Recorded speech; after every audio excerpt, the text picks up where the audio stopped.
across the UK, online and on DAB. Get an earful of unusual nocturnal emissions with radio's Lord of Misrule, Ian Lee. No relation, thank God. Unfiltered Night Talk with the original king of unconventional conversation. The Late Night Alternative with Ian Lee on Talk Radio.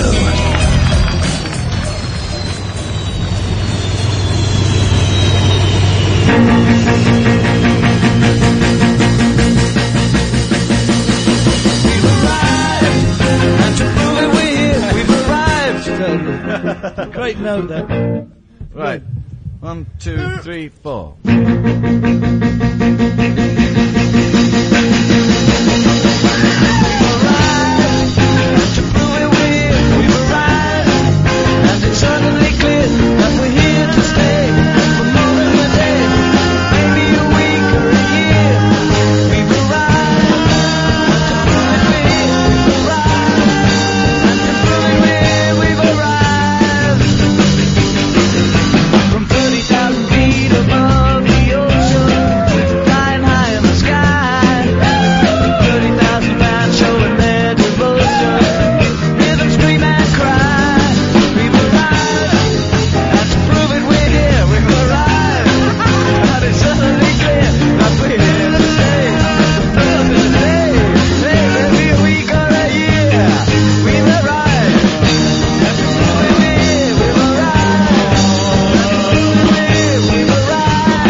And salute Lord Neil of Innis, who passed away. Catherine's headphones aren't working. Go and sort it out with Lady Alex. You two are going to make a great team. We salute and celebrate Neil Innis, who passed away, when was it, yesterday? Was it yesterday? Good evening, dear listener. The Late Night Alternative New Year's Eve special for those people what don't like New Year's Eve. I'm Ian Lee. Catherine Boyle is somewhere. Lady Alex is manning the desk out there. We are here for 4 hours. Until 2 a.m. I have no idea who was on before me. I have even less idea who was on after me. But I tell you this, I shall leave the studio in a much tidier condition than the one to which I found. If you want to take part tonight, very, very simple. You just pick up the telephone and you give us a call. 0344 499-1000. There is a man crawling on the floor between my legs desperately trying to fix the messed up headphone situaziano that we find ourselves in. How's it going, Alex? Not good. Not good. Not good. Here's the thing. This may have been like this for the whole Christmas period. We just don't know because the B team has been in. You can tell a station's calibre by the B team, and let's just say the calibre of this station is excellent because we have Mr. Howard Hughes filling in for us, and he will be filling in for us for the rest of the week. What's the? I think it's that box. What box? On your side. Nothing to do with me. I'm not touching that box because when I touch that box, bad things happen. But when I touch this box, we get to speak to Alan Caddick. Good evening, Alan. Hiya, Bob. Hello, Alan. Hiya, boya, mia, boya, mamma mia. How was your Christmas?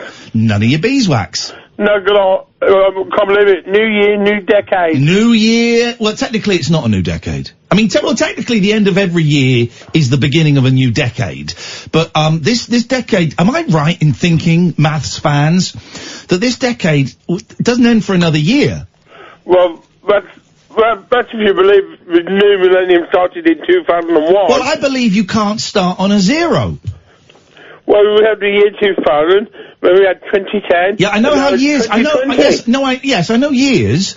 But you can't start on a euro. On a euro? Well, there's a Brexit reference. On a zero. Jesus wasn't born in the year 0. Jesus was born in the year. Was born 4 BC. On what?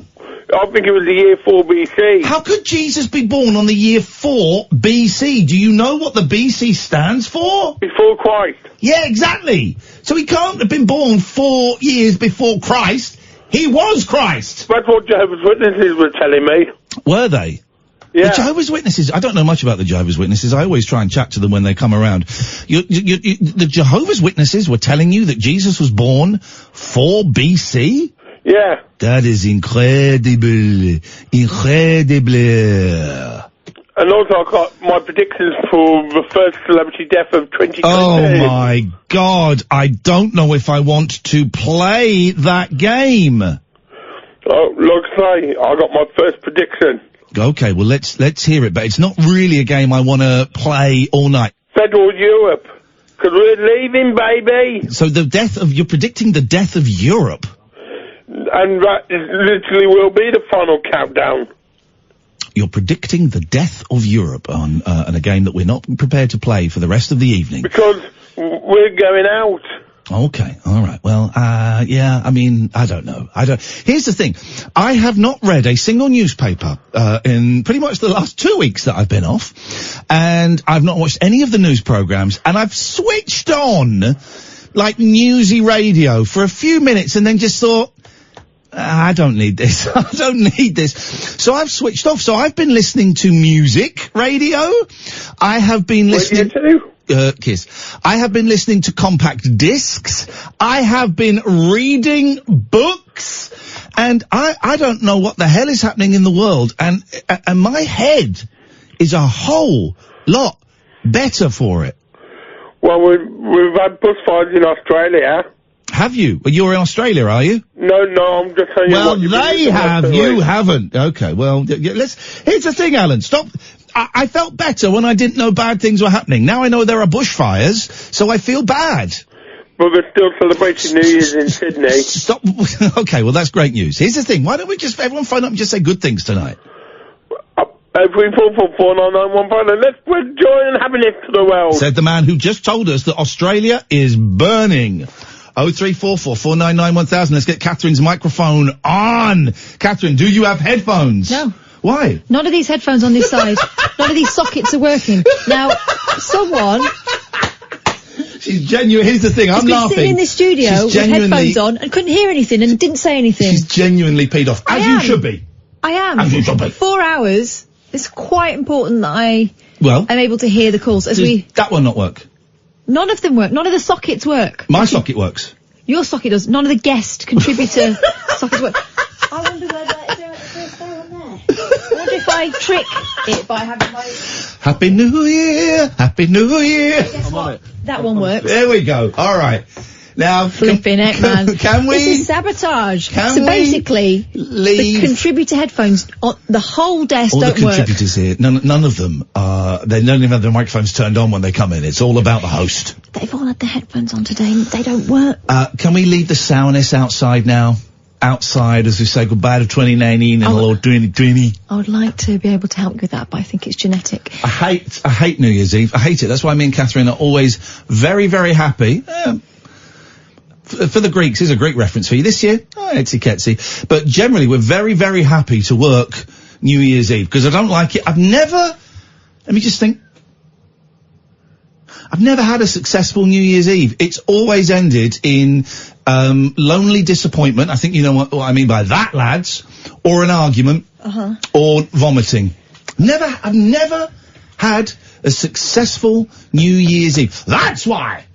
This is a New Year's Eve show for those guys and gals what don't like New Year's Eve. We won't even mention it that much after this. I had a couple that were good. The one I can remember just about that was good involved me dressed as Supergirl. Hi, Chihuahua! Doing the conga in the street. Well, there you go. The conga, by the way, is a grossly undervalued part of British culture. People say that we don't have like a national dance. And some people go, oh, it's, what are the fellas with the balloons and the bells? The Morris Men. No.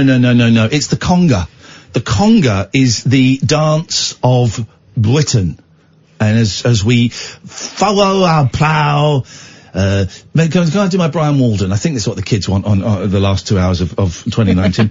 I'm Brian Walden as we follow our plough, as we plough our follow out of Europe.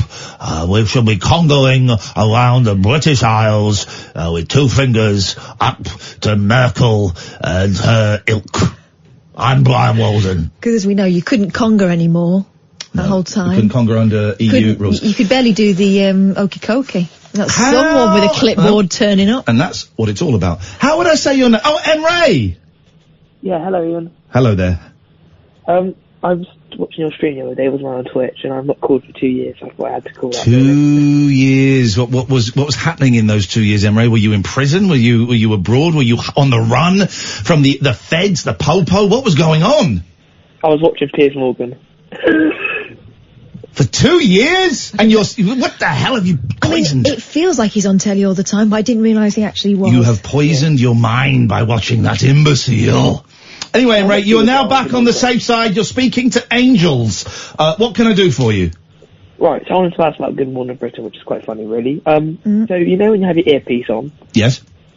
What's actually going on in there? Because I've heard so many stories that they're all just shouting at you. No, here's the thing. All right, so when you're on TV, as I haven't been for a while, you have a little earpiece. I wear it in my left ear. Most people wear it, most right-handed people wear it in their right ear. I wear it in my left. It always confuses the sound guy, but I do. Is it because you're more likely to turn the other side to camera? No. Why then? I just, when I have a phone call, I hold the phone to my left ear. That's just the way I do these things. A weirdo. Okay, that's certainly one thing. And you can have your earpiece. This is a fun thing to talk about. You can have your earpiece open or set to switch. Open means it is open to the gallery all the time, which means you can hear everything. About 20 people in the gallery, it means you can hear everything that's being said in the gallery. I can't work like that. I cannot work like that. I have it set to switch. What that means is, when the director wants to talk to me, they hit a switch, and they go, Ian, we need to wrap this up. Can you finish this in 35 seconds, please? And trust me, when they say finish in 35 seconds, I will go on for another 3 or 4 minutes. But so that's how I have it set, Emre. I have it set to switch. That's pretty cool. Because I see Piers Morgan shouting at them a lot in the earpiece. Oh, Piers Morgan is a bully. Piers Morgan is a thug. And Piers Morgan gets paid a lot of money to pretend to shout at people. It's an act. It's an act. It's an obnoxious act. One that I'm hoping that as a people, as a generation, we can move away from. But it's an act. The whole thing on Twitter. I've met Piers. Lovely. Really, they blocked me on Twitter. I quite like him. I think his views are abhorrent, and I think what he spouts is fairly dangerous. But he gets the viewers and he gets the big bucks, and let's just say I'm not back on that show anymore. Why? I don't know. I don't have the answer to that question. I did text him. Get rid of Richard. Sorry? Get rid of Richard Arnold. Get rid of Richard again, right, exactly. Let's start a cabal to get rid of Richard Arnold, shall we? 03444991000. What? What's going on that roof over there? Looks like someone's bouncing fire. Yes, it's fireworks. Fire bouncing. It's not fireworks. It's not what fireworks look like. What is it going up and down? And let's see if we can just zoom in just a little bit.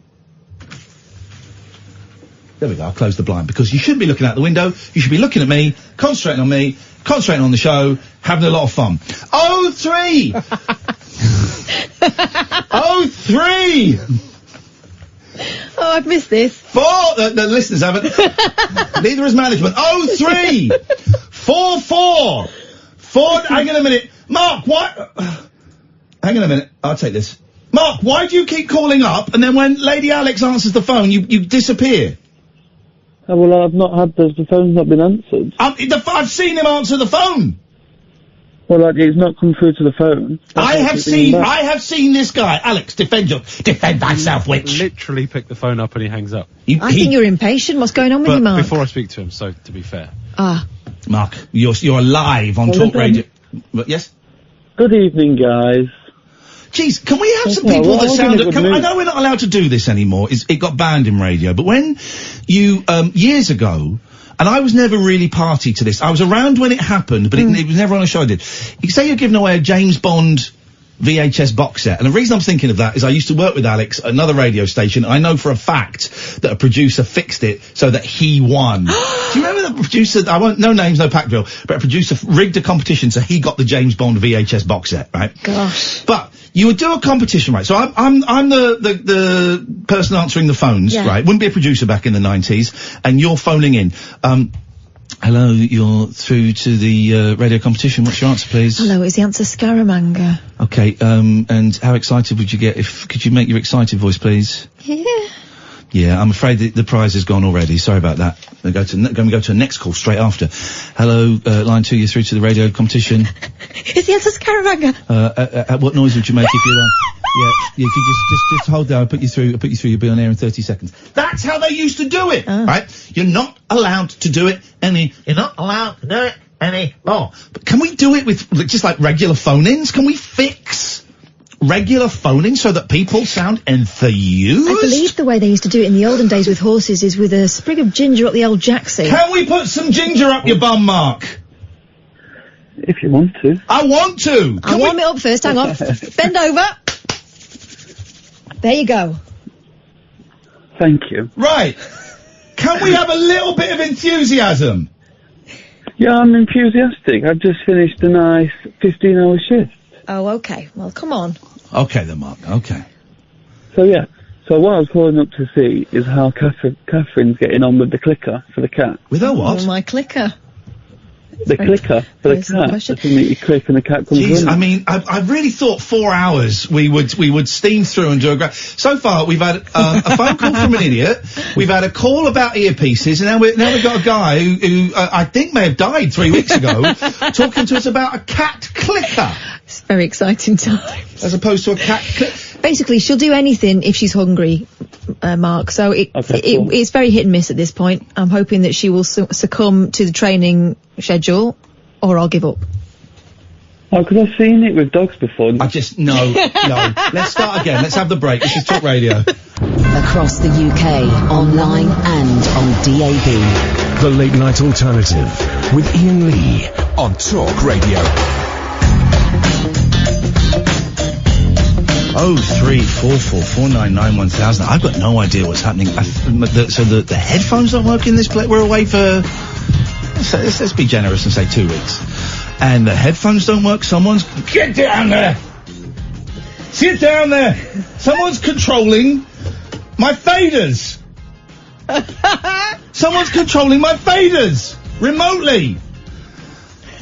Where's my computer fader? Get down there. Is this the same guy? Hang on a second. Let's just see what's going on. Is this the same?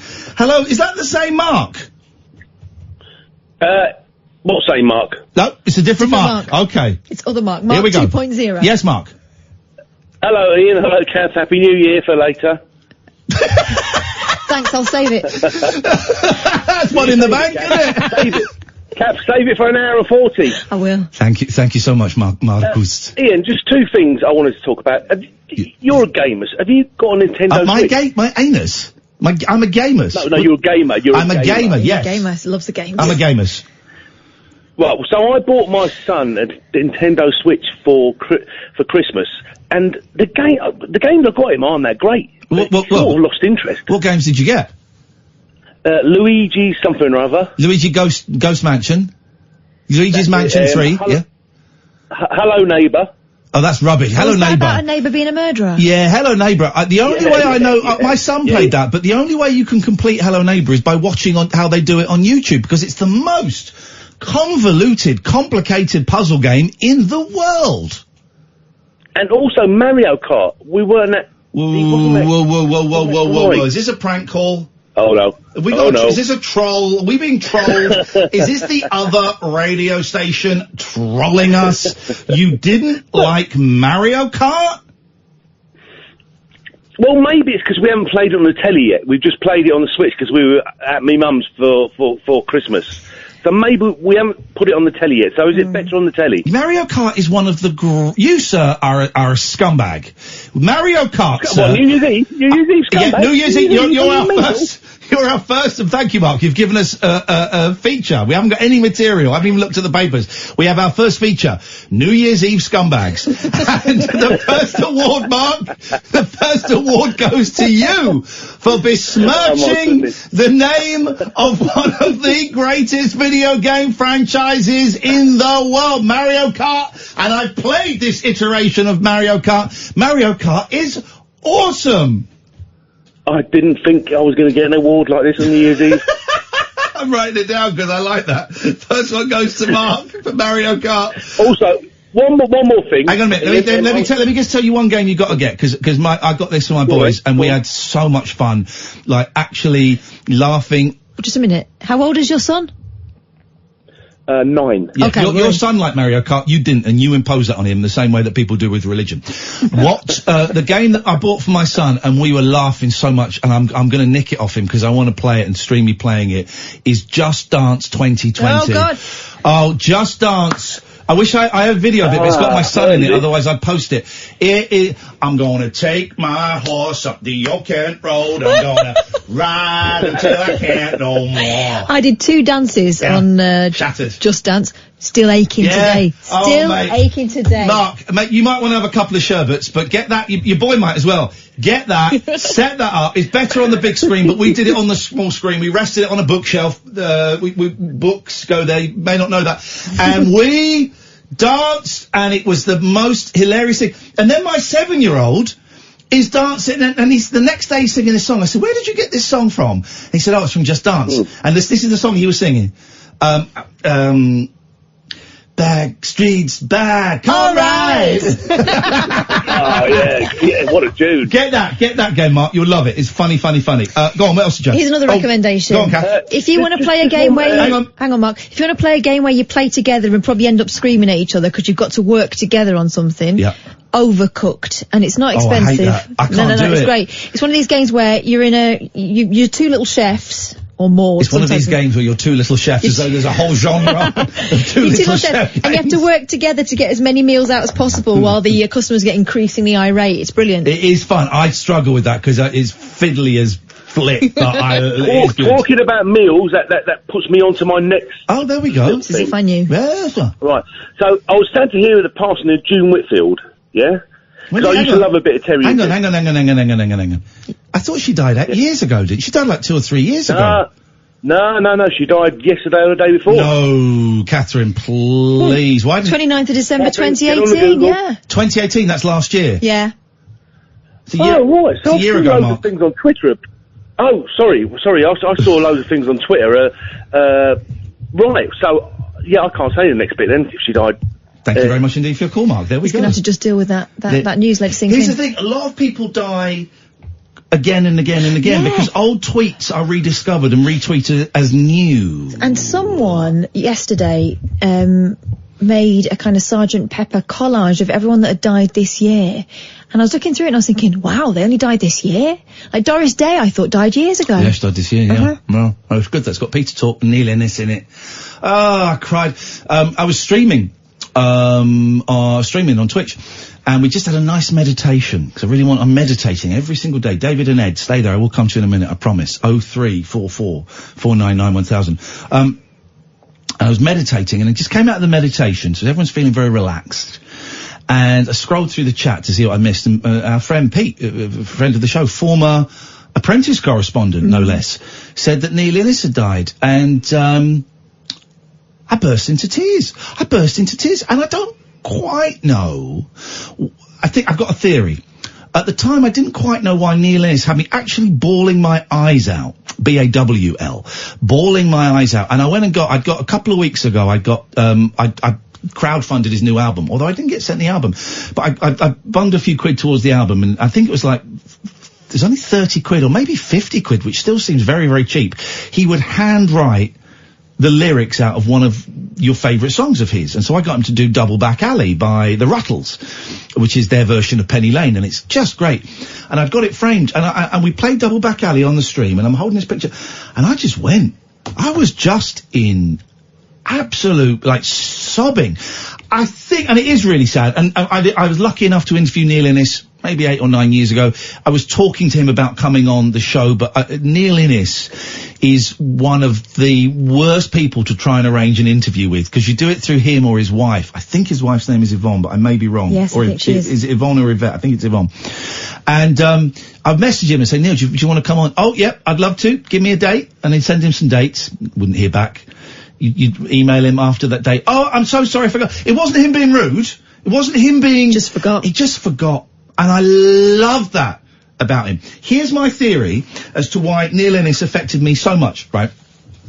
And I think it ties in slightly with when David Jones died, right? Because I really associate... I remember seeing the Ruttles when I was about 14, 15 years old. I remember going to a record fair in Slough, in a small church hall behind the high street. There was a guy there called Keith Badman who was selling bootleg VHS videos, and he did a really bad gruff, really horrible grunt that stunk the place out. He now writes...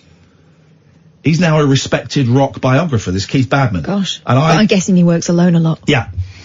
And, I bought the Ruttles, and I don't think I've got it anymore, the Ruttles on vinyl for like £2.50. I've never seen the Ruttles. I know you haven't, it's great.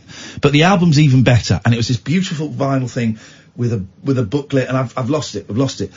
And that was when I was about 15. And 15 was when things started going really wrong. 14, 15 is when things started going really wrong for me. My dad leaving me, kind of getting involved in horrendous kind of sexual escapades with gentlemen.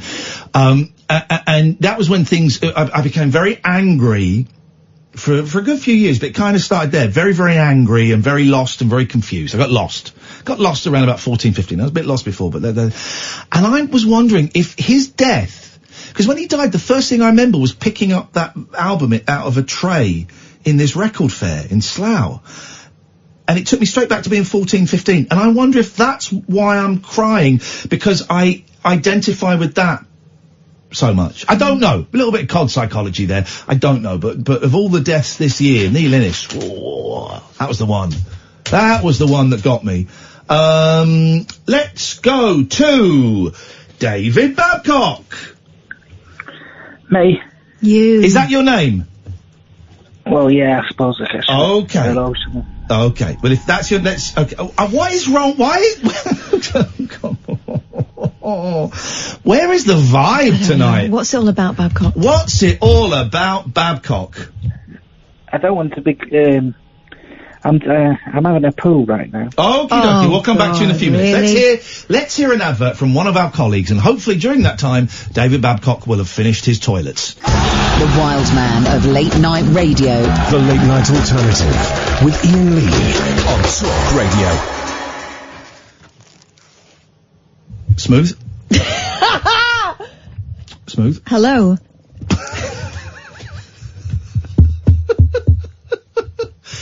You can't blame us for that one. David, have you finished? Because we're doing this is our mature show now. This is our new mature style. So I'm hoping you finished.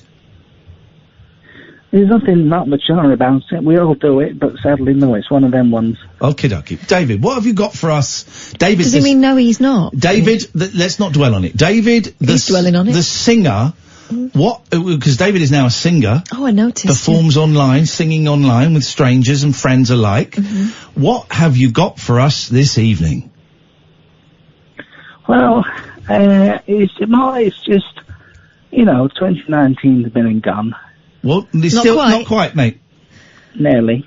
I'm afraid there's nothing entertaining about it. I was just going to say a little thank you to you two. That's entertaining. How are you going to thank us? Through the medium of... Well, you can't really move. Are you going to sing? I can't move at the moment. Could you sing? I mean, jeez. I didn't want it to be this way. I didn't want to be, on the toilet. Let's moving away from that. So... Sorry. Well, okay. Well, there were times... I don't think you realise just how life-changing you've been for me. And I think it's because of over the Christmas period when you weren't on, it's brought it home. You had to spend time with your baby, didn't you? I've got a baby. There we go. You see, this guy's a New Year's Eve scumbag. He denied. I write this down. Denying the child. Babcock, baby denier. How many babies have you got, Babcock? I don't. Who doesn't want to I've say? not got right. No, It's like I've Boris got. Johnson, I'm isn't it? not. That's what I was doing. Yeah, I feel like I'm giving birth to one right now. Well, that's another. Okay, come come on. on, let's move away from that, P.S. please. You have no idea. Move away from that, please. Come on. Don't move away until you've done. Kath. I just wanted to thank you both. Yes. Because there were times when I didn't have anyone, and I used to listen to your show, and it was quite like having a couple of friends talking to me. But we're not friends. And then, like, I'm trying to be sincere. Could you speak into the phone? Your sincerity is making you sound very muffled. I'm so sorry. Good. Okay, that sounded sarcastic. That's more like it. Mm-hmm. Right. And, you know, you don't realise the service that you provide to a lot of people. Yep. Just hurry up a little bit. A lot of calls to get through. Have I played some part in your lives as well? Who is this? David Babcock. No. Right, enough of that. I've heard, I'm not going to go into too much detail, you are going to be visited on the stroke of midnight by a spirit. That's all I can say. Oh, now he's threatening us with Threats, ghosts. supernatural threats. Here we get to the point. He phones up pretending he wants to say nice things. He phones up to threaten us with one of his ghost chums from beyond the grave. Well, I ain't afraid of no ghosts, David. I'm a bit afraid. Listen, wise guy, you've heard the Christmas Carol story. I haven't actually. What is it? Sounds rubbish. Ebenezer Scrooge and all He's of a his good. You're a goose. Thank you very much for your call. What an absolute hairy piece of trash. What a that way guy to is. end the year. Absolute hairy piece of trash. 0344 499 1000 is the telephone number if you want to give us a call. You'd be very, very welcome to. I'm glad Christmas is done. I don't like Christmas. And I don't think I've ever really liked Christmas as a young kid. I always felt it was my duty to keep the equilibrium going between everyone. And I had a nice Christmas. Don't get me wrong, I spent Christmas Day at my sister's with her and my brother-in-law and my lovely niece and nephew. Second Christmas Day without the boys. So I was prepared for it. Yeah. Great dinner. Oh, this is how great the dinner was.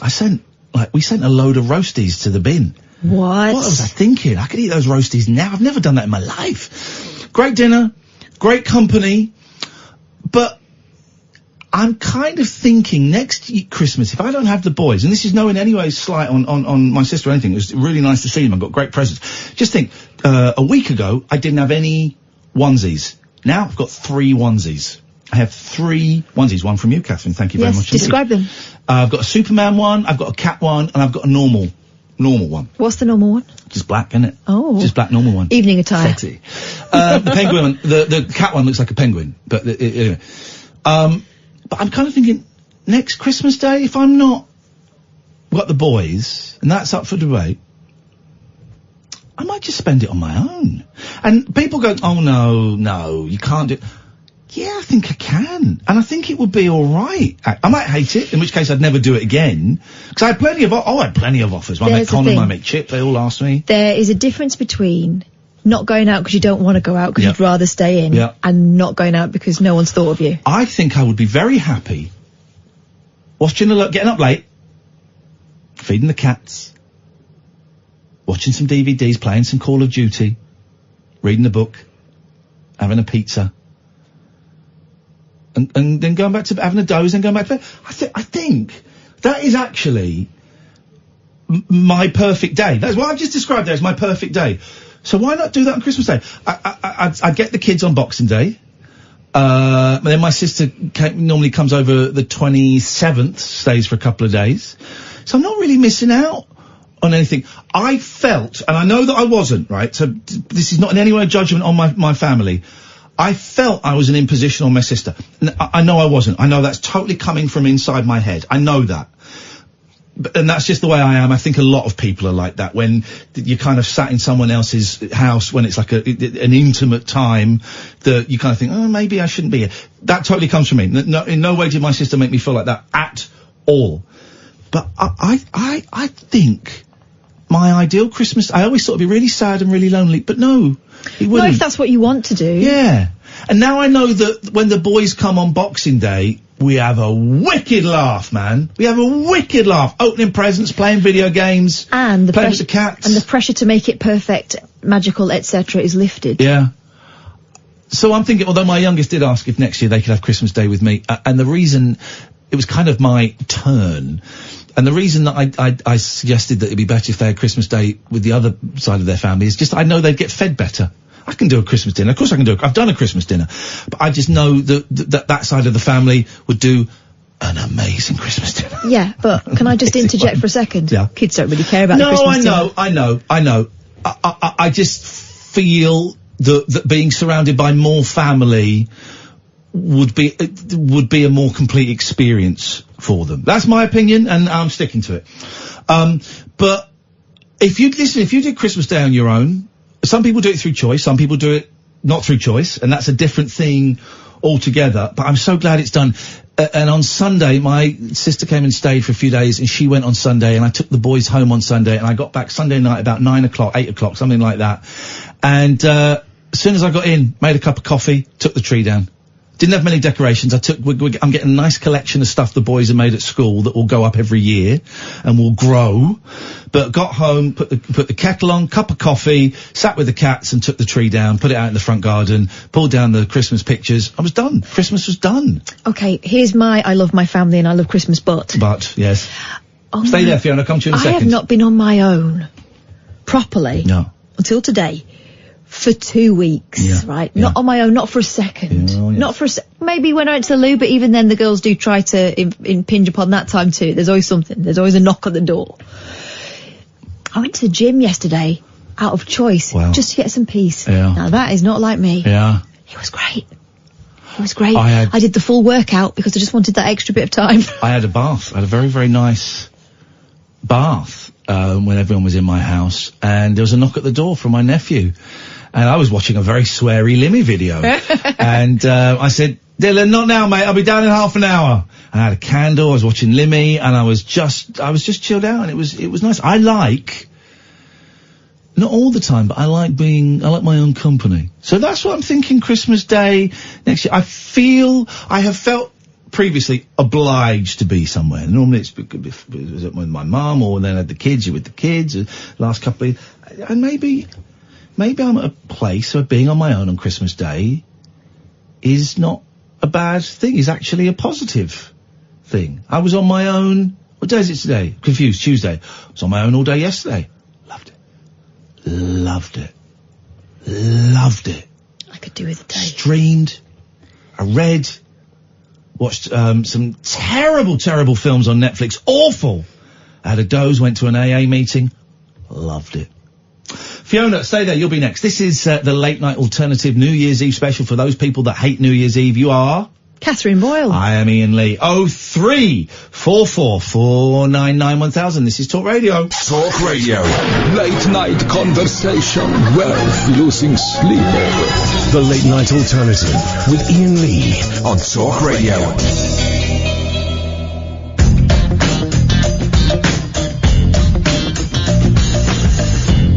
03444991000. We're here until 2 o'clock.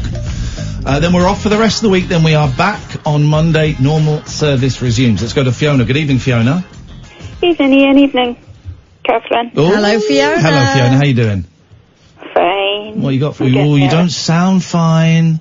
I am. I hug my granny on my own, so. Oh, we go. Okay. Well, are you okay with that? Well, I kind of have to be. The girls have got lives, haven't they? Exactly. You got the dog. You got the animals. The animals are the best. The best company I had on Christmas was my 4 cats. Oh well, he's just a star. This one. There we go. I was playing tug of war with him yesterday, and he decided to play dead halfway through it, so that he won. Oh, cheeky! I found the laser pointer that you gave me, Kath, when playing with the kittens today. Oh, it's funny. Patty and George just couldn't believe it, and then I would do it on my body, so they'd have to climb up my body, and I'm scratched a bit. Look at all these. Well, that serves you right. Look at all these scratches I've got from. Oh, that was scratches gone. No, what you need to be doing is training them to do soft paws. Yeah, I do. George is he doesn't know that he can climb and doesn't need to use his claws. Anyway, Fiona, what can I do for you? I just thought first New Year without George, I might like to tell you some of the things I overheard him saying in his sleep. Oh. Because they make no sense at all. This is what we want to hear. We want to hear. It was George you said, wasn't it? Yes. Yeah. We want to hear what George used to say in his sleep as we celebrate his memory and also his sleepy weirdness. Because people, I love people talking in their sleep. I haven't done it for a while. I used to wake myself up talking. But it makes sense to them when they're there. I used to speak German. Oh, I don't really speak German. Ja, das ist einfach klasse. Yeah. What did George used to say, Fiona? Well, bearing in mind he said the Darth Vader thing when he was awake. Yeah. We had, I'm going to need all your pies. Going to need all your pies. We'll need a big rig. Gonna need a big rig. CB. Yep. CB. I'm not Kylie Minogue. Yes, I think we can see that. And one night he decidedly got overly friendly with me while he was sleeping. And I said to him in the morning, what on earth was going on last night? And he says, I was picking tomatoes in Jamie Oliver's garden. Oh! Here's a euphemism for the next time I get fruity. Fancy picking some tomatoes in Jamie Oliver's garden? Outrageous. Outrageous. My dad's famous talking in his sleep was him talking about the Ram Jam Man. Yeah, well, he was muttering away about the Ram Jam Man. How was Christmas, Fiona, without George? Tough? Or maybe not tough? I'm being presumptuous. Maybe it was okay? It was strange. Yeah, strange. It was strange. Yeah. Normally he said he didn't like Christmas, but he'd be awake at 3 o'clock trying to get everybody else awake to open the presents. Oh, so you got a lie-in for the first time in quite a long time. That's something. Hey. Well, my younger daughter was working in the pub, so Neve didn't get in till 2 o'clock in the morning. Oh, man. You made it. We made it. We made it through. Just got to get through tonight, and then things start to get back to normal, whatever normal means. Well, boy, I've been missing you too. I've been listening to the podcast all the time. Fiona, bless you for that. We've missed being here as well. It was nice driving into work, and we're looking forward to coming back on Monday and scoring a few home runs. I don't know what that means, but I'm trying to build up to it. But Fiona, I'm not going to say Happy New Year because I don't like saying it. But I don't either. No. I'd like to bring those that left us in the year behind. I'd like to bring them with us, and I think if you say those words, you're putting a full stop on the year, and that's not what I like. You'll be getting a beaker full of cold water at 11 o'clock, and I shall be raising that beaker heavenward and saluting George and Neil Innes and Peter Talk and all the people that meant something to everybody that passed in 2019. Fiona, it's so nice to talk to you. You too, Ian. Lots of love. Bye-bye. Bye. There we go. What a nice lady. That accent is just delicious. Love it. Hey, the sleepwalking thing reminds me. Don't you hey me? Hey. Hey. The sleepwalking thing reminds me. Talking. Well, no, because it's sleepwalking. This is where I'm taking this. Sleepwalking guy. You know, I kept saying that I was worried about Little and throwing up. Yeah. She just gets up in the middle of the night and throws up. Yeah. I've worked out what it is. Oh, go on. She's sleepwalking. Oh. It's a habit through sleepwalking. What, throwing up is a habit through sleepwalking? She wakes up thinking she's ill. She goes into the bathroom. Right. She always misses the loo, because I'm saying, go in the loo, and she's like all over the place and like, it goes everywhere. She's asleep. But why she did it again last night, and I'd cracked it the time before, because I spoke to the day after and she didn't remember it. But why would sleepwalking make her throw up? I looked it up online, and apparently it's quite common. Well, I've never heard of it. They feel nauseous. So she was walking about last night, I'm going to be sick. I said, go in the bathroom. She went in completely different direction. Outrageous. I went, aha. Slap her legs. So I got her in the bathroom, got in the right place, got next to the loo. I said, can you see the loo? No. Can you, feel there, that's the loo. And I said to her, what day is it? I don't know. I said, fair enough, I don't know either. No one knows then what day said, it is. That's an unfair question. Has it been Christmas? She said, yes. I said, what did you get for Christmas? She couldn't remember anything. Right. Of course, we all know that she got a hoverboard, as did her sister, as did my youngest. More on that later. And I was asking her some really simple questions she didn't know, and then she started sort of laughing. And then I said, do you feel sick? She said, no, I'm fine. And she kind of come round a little bit. Why are you giving her a pop quiz? Because I wanted just to bring her round gently. Oh! Then I turned her around, pop quiz. And she saw... There's the scratch. I know. She saw the kitten in the doorway, and she started laughing again. I said, what are you laughing at? She went, oh, look, there's Willow. I went, She's remembering stuff, or at least she's now slightly more connected with reality. Put her to bed. No sick. That's the second time I've done that. Suspicious. So thank you, Dr. Google, for that suggestion. You're very welcome. Here's my thinking. Pop quiz is an American phrase, really. Yeah. You see it in American dramas for if you go into a class. I always thought they sounded fun, but they always groaned, didn't they, when the teacher had a pop quiz? Well, you're a bumlick. Basically, it's a teacher throws a spontaneous quiz. Yeah, it's nothing to do with pop. Yeah. But, of course, there was Mike Reed's programme in the 80s, Pop Quiz. Right. That was about pop. Yeah. And they obviously got that from Pop Quiz in America. Mm-hmm. Oh, right, that penny just dropped, just was it? the connection. Oh. This is where my brain is at. Oh. I am blowing my own mind that I finally worked out the full meaning of the title of what was, Pop Quiz was a great programme, though. It was hosted by Mike Reed. Yes. It was the pop equivalent of A Question of Sport. Mm-hmm. Didn't they once have... I want to say they had an episode where it was Duran Duran versus Spandau Ballet. I don't remember it very clearly at all. And the music, I'm going to sing the wrong theme tune. The music, well, what's this? What is this the theme tune to? Because this isn't it, but this was the same sound. That's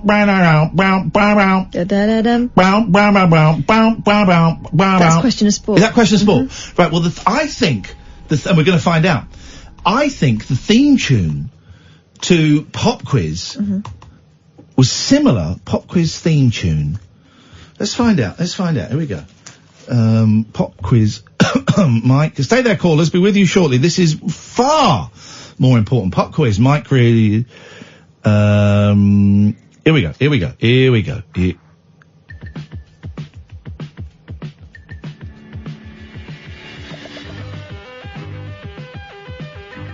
Very similar. I mean, what, in that it's music?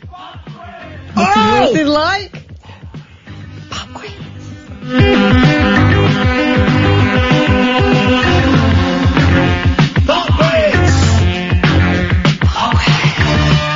This used to be an exciting programme. I'm sure there was an episode that was Duran Duran versus the Spandaus. And it was like a big old...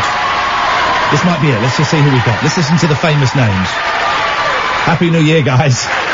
Hello, and tonight's skippers are Bev Bevan and Robert Plant. Firstly to Robert's team from Bananarama, Sarah. Robert Plant. And on the other end, a man who's been here before, ex-squeeze man Glenn Tilbrook. And their skipper come back for a third try, Robert Plant. Robert Plant in between Sarah from Bananarama and Glenn Tilbrook. Now that's a booking. That is a booking, isn't it? What I liked especially was the sound of the young 80s cheering. Yay! They're playing Bev Bevan's team, who are Andy Mackay from Roxy Music. That's a terrible... One from Depeche Mode. Whoa, look at... How do you say it? Dave Gahan. Dave Gahan. Look at him, he looks like a boy. This is before the heroin. They're playing Bev Bevan's team, who are Andy Mackay from Roxy Music. Here we go. Dave Gahan from Depeche Mode. Dave Gahan. And another man who's seen fit to come back again, Bev Bevan from ELO. Now, I'm going to say something. I've met Bev Bevan. He's the drummer of ELO, I think. Can you Google that? He used to do a show on BBC WM, a station I worked at. Can you Google that he was definitely the drummer? Yes. He was the Move and the Yellow. He's a white guy, but he doesn't look white in that shot, does he? Very tanned. It's a very strange tanning. I'm so now. If I were at home, I'd now be watching this. Then I'd go on to the next one and the next one. Here we go. Let's just try. Do you know what Bev's short for? Beverly. Yeah. Here we go. Now let's see who's on this pop quiz, guys. Pop quiz. This is exactly what December the 31st late night should be. I do hope you're steaming drunk, guys. I really hope you're on your third bottle now. So be with you in a second, Alistair. This is far more important than anything anybody has to contribute. Right, let's see who's on this episode.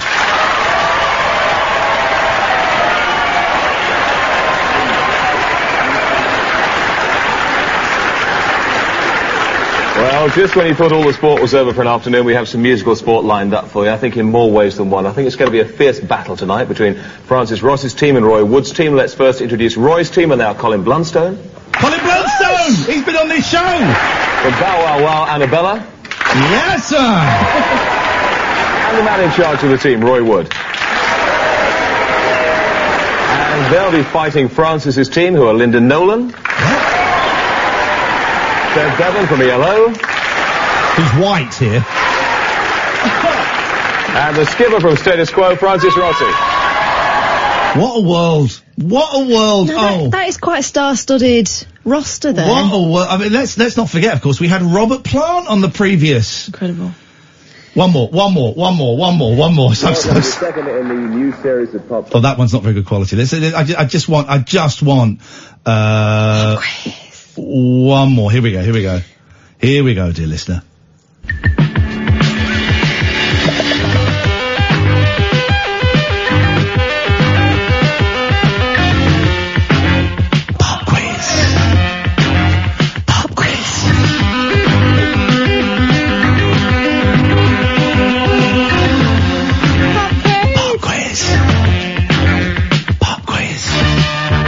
See who's on this week's pop quiz.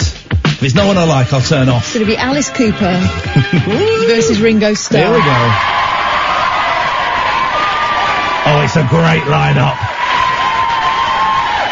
Welcome to another pop quiz. The teams tonight skippered by Paul Jones and Roy Wood. Firstly to Roy's team from Altered Images, Claire Grogan. I've worked with Claire. I know Claire.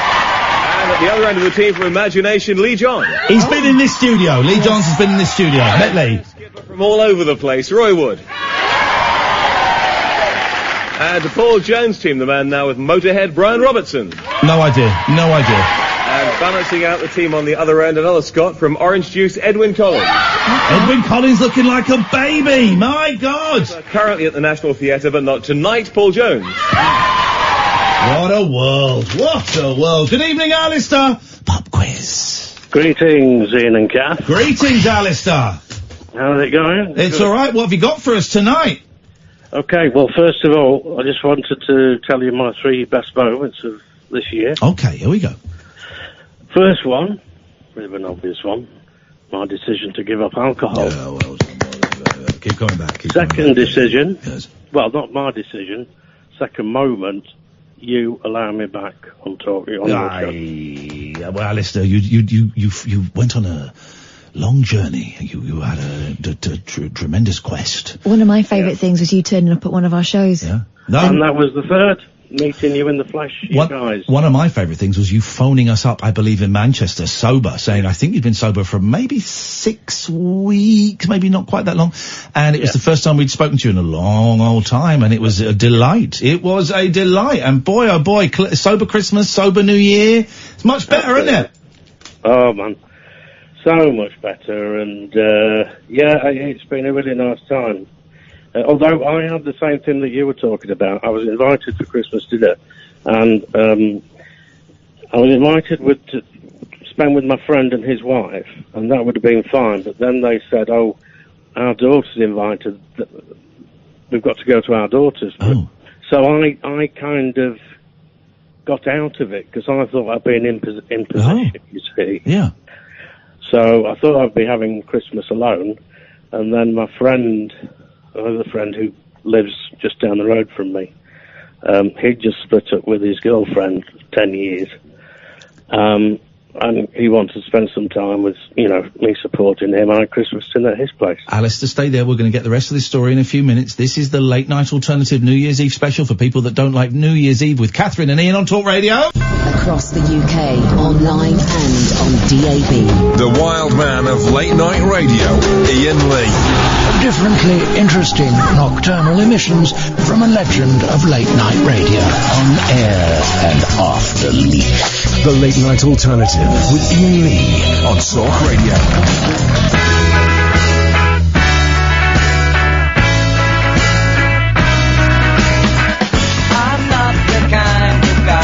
Likes to play Big Brother, but I've just seen your daytime sightings with another. I saw you both come in, and clearly you're not meant for it. So please, please hold my hand. Hold my hand, yeah, yeah. Hold my hand, yeah, yeah.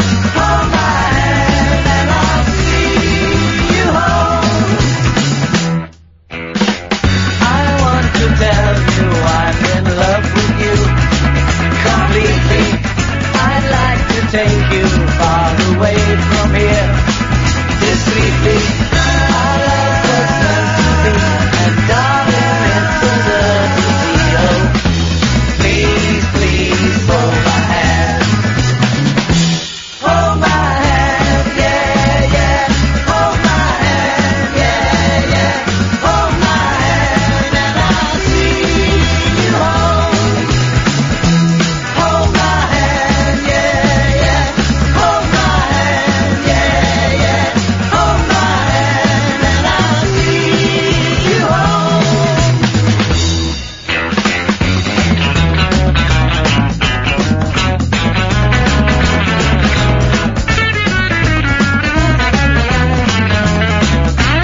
battles, man.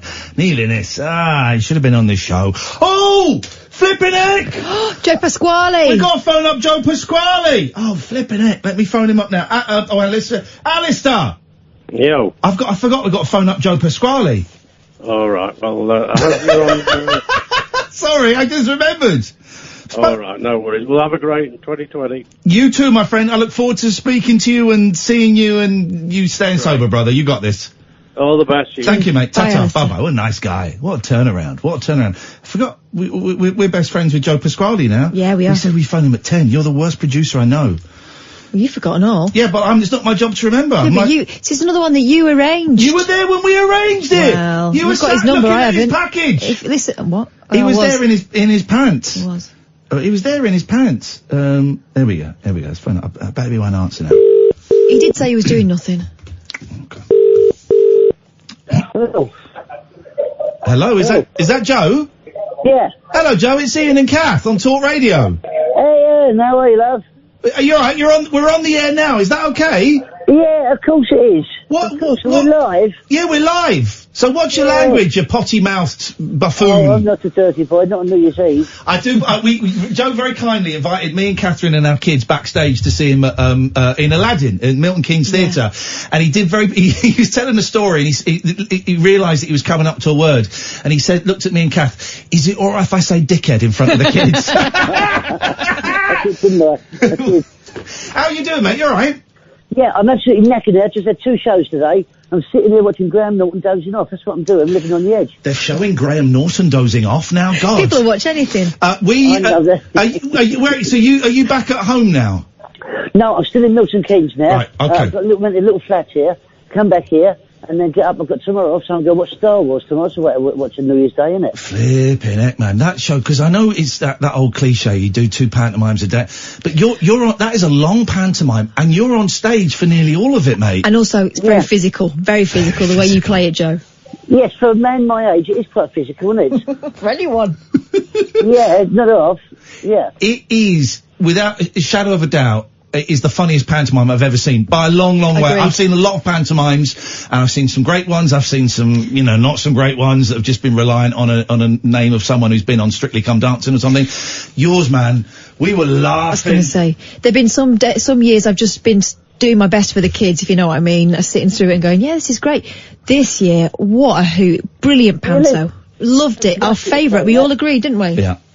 Did you go see Panto every year then? Yeah, tend to, yeah. It's amazing, really, that this day and age of technology, that something that it's not. I don't want to say it was simple, but that nostalgic is the right word. Even traditional still does great business, doesn't it? Yeah. Pantomime, it's old-fashioned, and I love it. I love because also in the I like going to the theatre. I don't go very much because it is really pricey, but in the theatre when you've all got to sit there very quietly and watch a bit of theatre, there's nothing I like more than hearing 1,000 kids shouting and screaming and laughing, and some shout out at the wrong moment. I love it, man. That's great. And sometimes you get schools in, and the teachers sit with their class, and they tell him to be quiet. Go shh like that too. You go, no, don't shush. Let them have their head lungs out. Scream their head off. It's amazing. My boys, and I know Kath's girls fell in love with you, and my youngest has asked me to tell you. He said he'd seen 2 Aladdins this year. He saw one somewhere else. I don't know where, and I won't name it. And yours. And he said, please tell Joe that Joe's was the funniest and the best out of the 2. Cool. I have to ask this question. I know I left a voice message, but there is, without no spoilers, but there is a very special scene that involves a magic carpet. I won't say any more. I've told people about it. They've gone, that didn't happen. I said, no, it did. But anyway, I need to know, Joe, so I can tell my boys, how do you do the magic carpet bit? Yeah, how do you do that without giving it away? Is it actual magic? Of course it is. There we go. It's the magic of Milton Keynes. There we go. It is. I got to say, the bit that had me and the boys tears coming down our eyes was the bit. And again, I'm not going to spoil too much. Well, you get a spike up your bum. The kids absolutely love that every show. I think the thing is about Panto, it's like pretend violence. There's so much pretend violence in it all. When I'm getting clobbered around over a frying pan, all that malarkey. Yeah. They love it. I don't know why, but kids seem to love. But I've always said the hardest thing in that sort of thing, I've always said, if you're going to do that sort of violence, you have to make contact with me. A lot of people, are on stage and they're going, I don't like to hit you. No, if you're going to do it, hit me. Really hit me. And otherwise it doesn't look real. So the violence is real to a point, do you know what I mean? but that Spike Up the Bum. And I'm not going to say anymore, because if anyone's going to go and see it, it's one of the Suffice to say, all the way on home, the girls were rerunning. Shut up! Don't look at me! All that. All the way honestly, home. that is one of the top 5 funniest things I've ever seen in my life. No. I swear to God, Joe, it was so, you played it so beautifully, and it went on for so long. I know, I was going to say, hurting. it did one of my favourite things, which is go on for that bit too long. Yeah. And then go further. Yeah. Oh, yeah. Oh, just and become even funnier. And then guess what, right? So we come, Joe very kindly took us backstage, and we met the lovely Lee Mead, by the way, who I felt really bad that we kind of burst into your dressing room, and Lee's there having a cup of tea with you, and then we kind of nicked you. But Lee was great, and what a singer! What a singer! Oh, he's lovely, isn't he? Yeah. Really good. Send our best to him. But then we went and sat in the audience, and then I get a tap on my shoulder, Joe, and I look behind me, and it's Nadia, who won Bake Off a few years ago. She sat there behind me, and I've never met her, but I know her because we tweeted a bit. She was a fan of me when I was in the jungle. And she sat there. Kath's girls are a big fan, so suddenly they started getting a little bit shy and going, "Oh my God, it's Nadia!" So you had a big celebrity turnout that day, Joe. Oh, that's funny. Like, you know who's in the audience? You know, I'll tell you. Listen to this one. A few years ago, I was doing Spamalot in town, and I was playing King Arthur. And I get to the theatre. It was at the Playhouse Theatre behind Charing Cross station. Yeah. Get to the theatre, and there's a load of police cars outside. And I go in, and then there's a load of police, plainclothes police, and they're doing a recce on the theatre, making sure everything's okay. So I said to the company manager, "What's going on?" She said, "Oh, we've got special visitors in tonight. I'm not allowed to tell you who it is." I said, "What do you mean not allowed to tell you who it is?" She says, "Well, I'm not allowed to tell you who's coming tonight." I said, "But the police are here, recceing the theatre. Who is it?" She says, "Well, I'm really not allowed to tell you. So, but if I tell you, then don't tell anyone else." I said, "No, of course not." Prince Charles and Camilla were coming, right? See Spamalot. So we're on stage, and he's sitting in the audience with him and Camilla are sitting there, right? And they've got plainclothes policemen sitting all around them, right? Imagine going at the theatre, going to see buy tickets, see Spamalot, and you're sitting there, and sitting behind you, in front of you, is Prince Charles and Camilla. You go, but no one could believe it was actually him. And what was great about it, I was playing King Arthur, who was his descendant. He's my descendant, do you know what I mean? I was like, that was his great-great-great-great-great-granddad. It was amazing. But you must have met him a few times, Prince Charles? No, I've done 5 Royal Variety shows, never met him at all. I've met the Queen and Prince Philip all the time when I've done them. Wow, but I'd have thought Charles would have been all over you, because Charles loves a bit of comedy, doesn't he? Yeah, he loves it, yeah. No, I've never met him before then. And it was great. He was, you could hear him in the audience go, you could hear him laughing. It's really weird. How does his laugh go again? His laugh goes, Of course it does. You must be exhausted, and you look, fair play, you look tired when we saw you. I guess we saw you maybe about halfway through the run. You very kindly took us around in your pants. That was, yeah, that's an exciting song. That was something to see. I've stored that one up. But are you enjoying it? There must be a point where you start going, "Oh God, I just can't do this anymore." No, you have to enjoy it 'cause it's too hard work. I know it's so hard work. It's not going down the mine and knocking the hell out of cliff face, do you know what I mean? Yeah. It's the energy levels are quite high, because you only get the energy back off the audience if you give it to them. Yeah. And so the energy level for 4 hours a day is right up, it's off the scale for 4 hours a day. And so afterwards, I normally find I try and not to fall asleep in between shows. I try and go to the gym and go for a swim in between. That way, you get the energy level up all day then, and it works. But I still love it. I absolutely love it. Have you lost weight? Because there's a lot, obviously a lot of your stuff is very physical. That whole, the song from Joseph, I close my eyes. Again, that bit you think, okay, here we go, we're gonna have a nice little song. Oh no, hang on a second, Joe's gonna dick around for 5 minutes. But it was, and you're just running all over the place. You never stand still. No, there's not. If I'm not on stage, the only thing I'm doing is I'm off stage getting changed into something else, as you know. Yeah. You know, so, no, I haven't lost any weight, but what I do tend to eat a lot of rubbish during Panto, just sugar and all that sort of load of sweets, just to keep the energy going. So I don't lose weight, but I don't put any on either. Obviously don't give us the exact postcode and address, but I don't even, whereabouts are you living these days? Because if you're staying in Milton Keynes, how far away from home are you? I'm in Gravesend, so because it's 2 shows every day. Right. You can't commute that at all, because no one can tell what Dartford Tunnel's going to be like on a daily basis for the M25. And, it's only an hour and a half's drive, but that could take 4 hours easily. Exactly. Any given day, do you know what I mean? Yeah. So I end up staying in Milton Keynes. It's a lot easier, and you haven't got to drive all day then. Yeah. And you were telling us, and we want to come and see this. You're doing Frank Spencer again. Some others do have them. Some others do have them. It's the best thing I've ever done. And what's great about it is there's a load of stunts and it's an original piece. It's not like a lot of these sitcoms that go to stage are just like 3 or 4 episodes that they rip off and just stick it on the stage. Yeah. This is an original 2-hour play based on the original characters. And we did 2 years of workshops on it. Wow. And then took 2 years getting the script together. We did the first tour last year, which was fantastic. It was so successful we started going in February this year now. And it's the hardest thing I've ever done, but the best thing ever. And we worked out really early on not to do an impression of Michael Crawford. That's the me thing. being me. Yeah. Because otherwise, it's too, people can't buy into that. And the reason it worked so well, I think, in the television was so much of Michael Crawford was in that character. So we said the only way to make it work was put so much of me into it. So there's no acting required. It's just me being me. With the name of Frank Spencer, and it works. Don't ask me how. We hit the nail on the head with it accidentally more than anything. Who's Betty? Betty, strangely enough, is Sarah Earnshaw, who played the Slave of the Ring in the Panto. You saw. Oh, there you go. Okay. Yeah. Oh, she was great. Yeah. Oh, she had a great voice, amazing. She was. I've known Sarah for 5, 6 years. We did Spamalot together as well. Yeah. She played the Lady of the Lake in that. So her musical theatre background is fantastic. I think a lot of people, me included, I'm going to be honest, when we saw that there was going to be Some Mothers Do Have 'Em play, I kind of went, well, let's see how this goes. And I think a lot of people did, but then I read the reviews, and the reviews were incredible.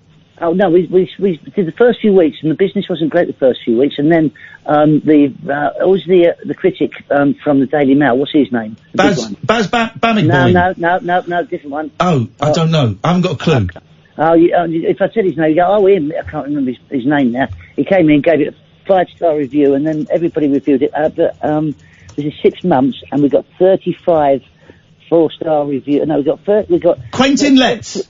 Quentin Letts. Yes. Well done. We got 23 5-star reviews and I think 17 4-star reviews. We didn't get anything but a 4-star review. It was amazing. It just took off after Quentin Letts gave it the 5 stars in the Daily Mail. Isn't that incredible? Are you doing, because to educate my boys as to who you were, they knew your boy because they've all watched Engineers. But my boys are very peculiar, and they will often ask, how famous is this person out of 10? So I said, we're going to go and see Joe Pasquale. He said, how famous in the world is he out of 10? I said, in the world, I'd probably say a 3. No, I wouldn't even go that way.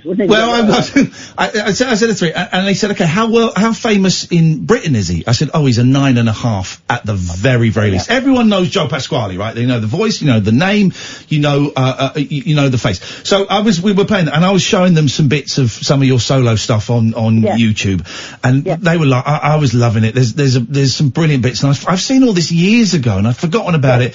Well, you go, I'm going to sing a very special song, and I'm going to hand a rose to the most beautiful lady in the audience tonight, and you're just walking along going, oh, it's a tough one tonight, and it's so cheeky, and it's so funny.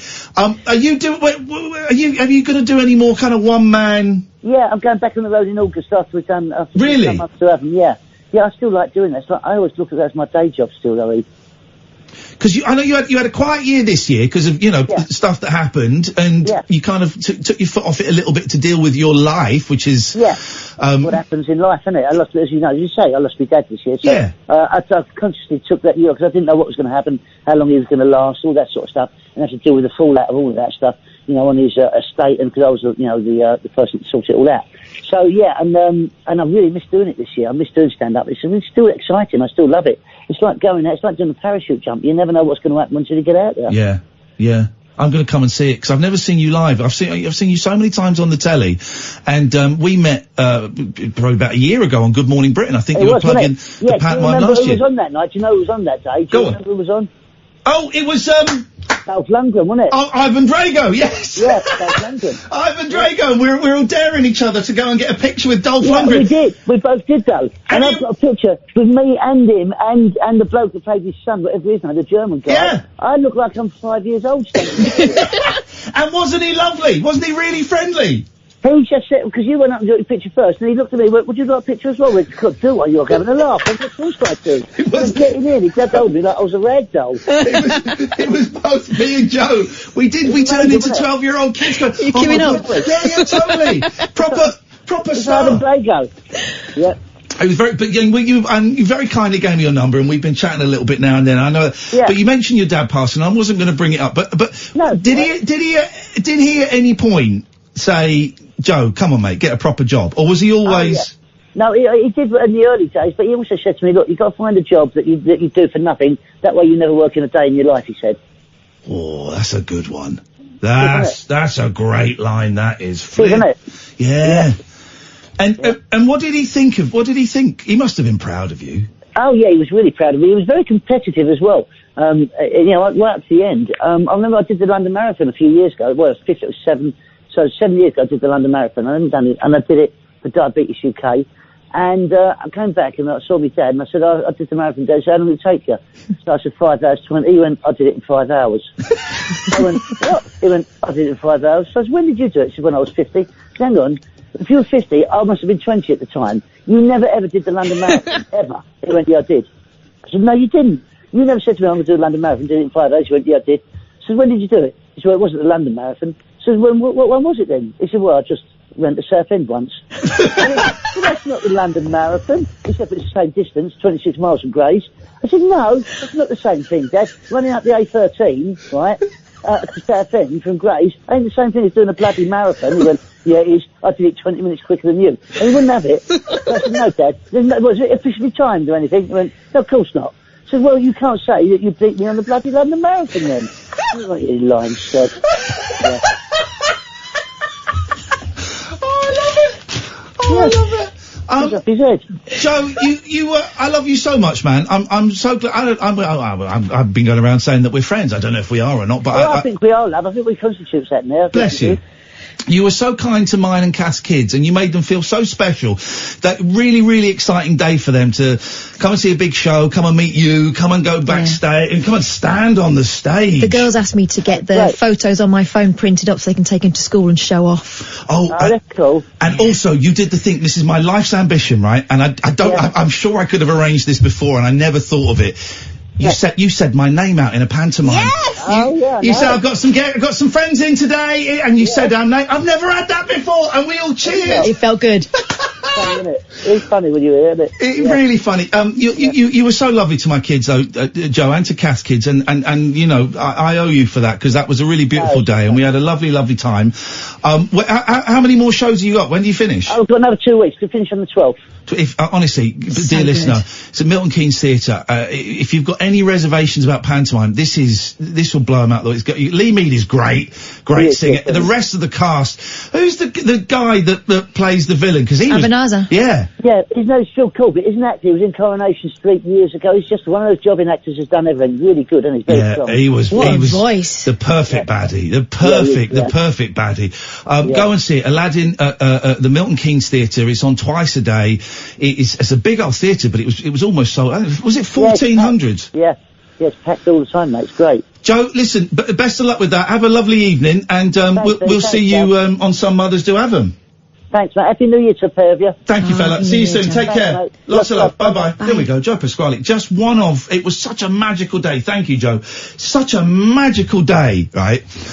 I met him once on Good Morning Britain, and we swapped numbers, and I've texted him a couple of times and phoned him up a few times for a little bit of advice.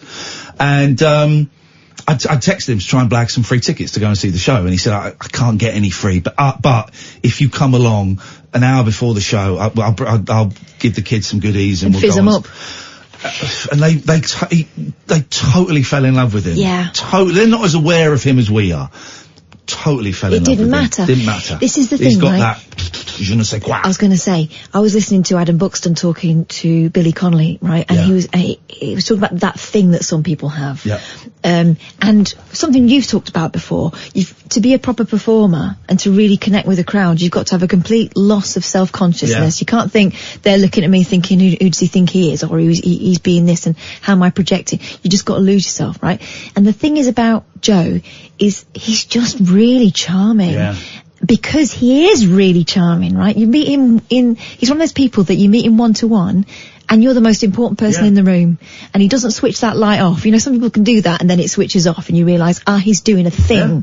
That's how he is. We were with him for 25 minutes, and then we went out 5 minutes before the show started, and I kept saying, because suddenly there's 6 people in his dressing room, I kept saying, Joe, thank you, mate. We've had a great... Listen, we're going to go... No, stay there. Do the kids want to drink? No. And then he was, do you want to come back after? Yeah. And he meant to. He wasn't saying it just to, you know, make us feel better. Love it. Right, we're going to go and see Some Mothers Do Haven't, and we're going to go and see him do his solo show as well. Right, I do apologise. I don't apologise for that. Why would I apologise for that, you muppet? 0344 499 1000, the late night alternative New Year's Eve special for people that hate New Year's Eve with Kath and Ian on Talk Radio. Experience the unconventional, the unpredictable, and the completely unorthodox. Exactly. With rule-free Ian Lee. The late night alternative with Ian Lee. I've got no internet for the last 4 days. On Talk Radio.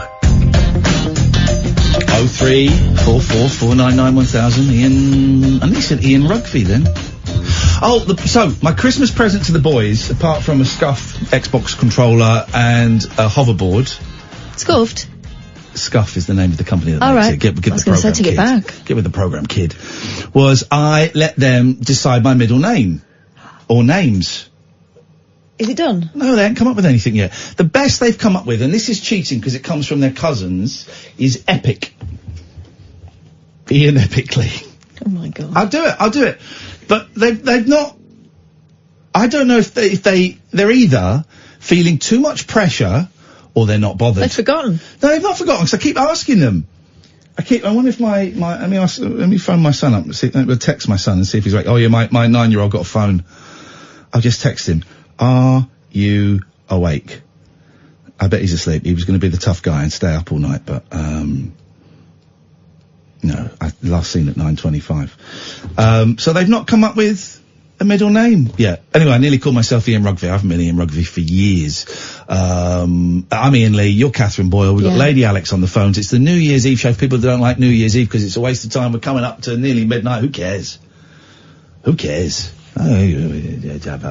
go to Susan. Good evening, Susan. Good evening, Ian. Good evening, Catherine. We're talking to a very disappointed Susan this evening. I wanted to have a night out of boogieing with my beautiful Caribbean boyfriend, but he's sick. He's fictional. He's ill. He's made up. He's coughing,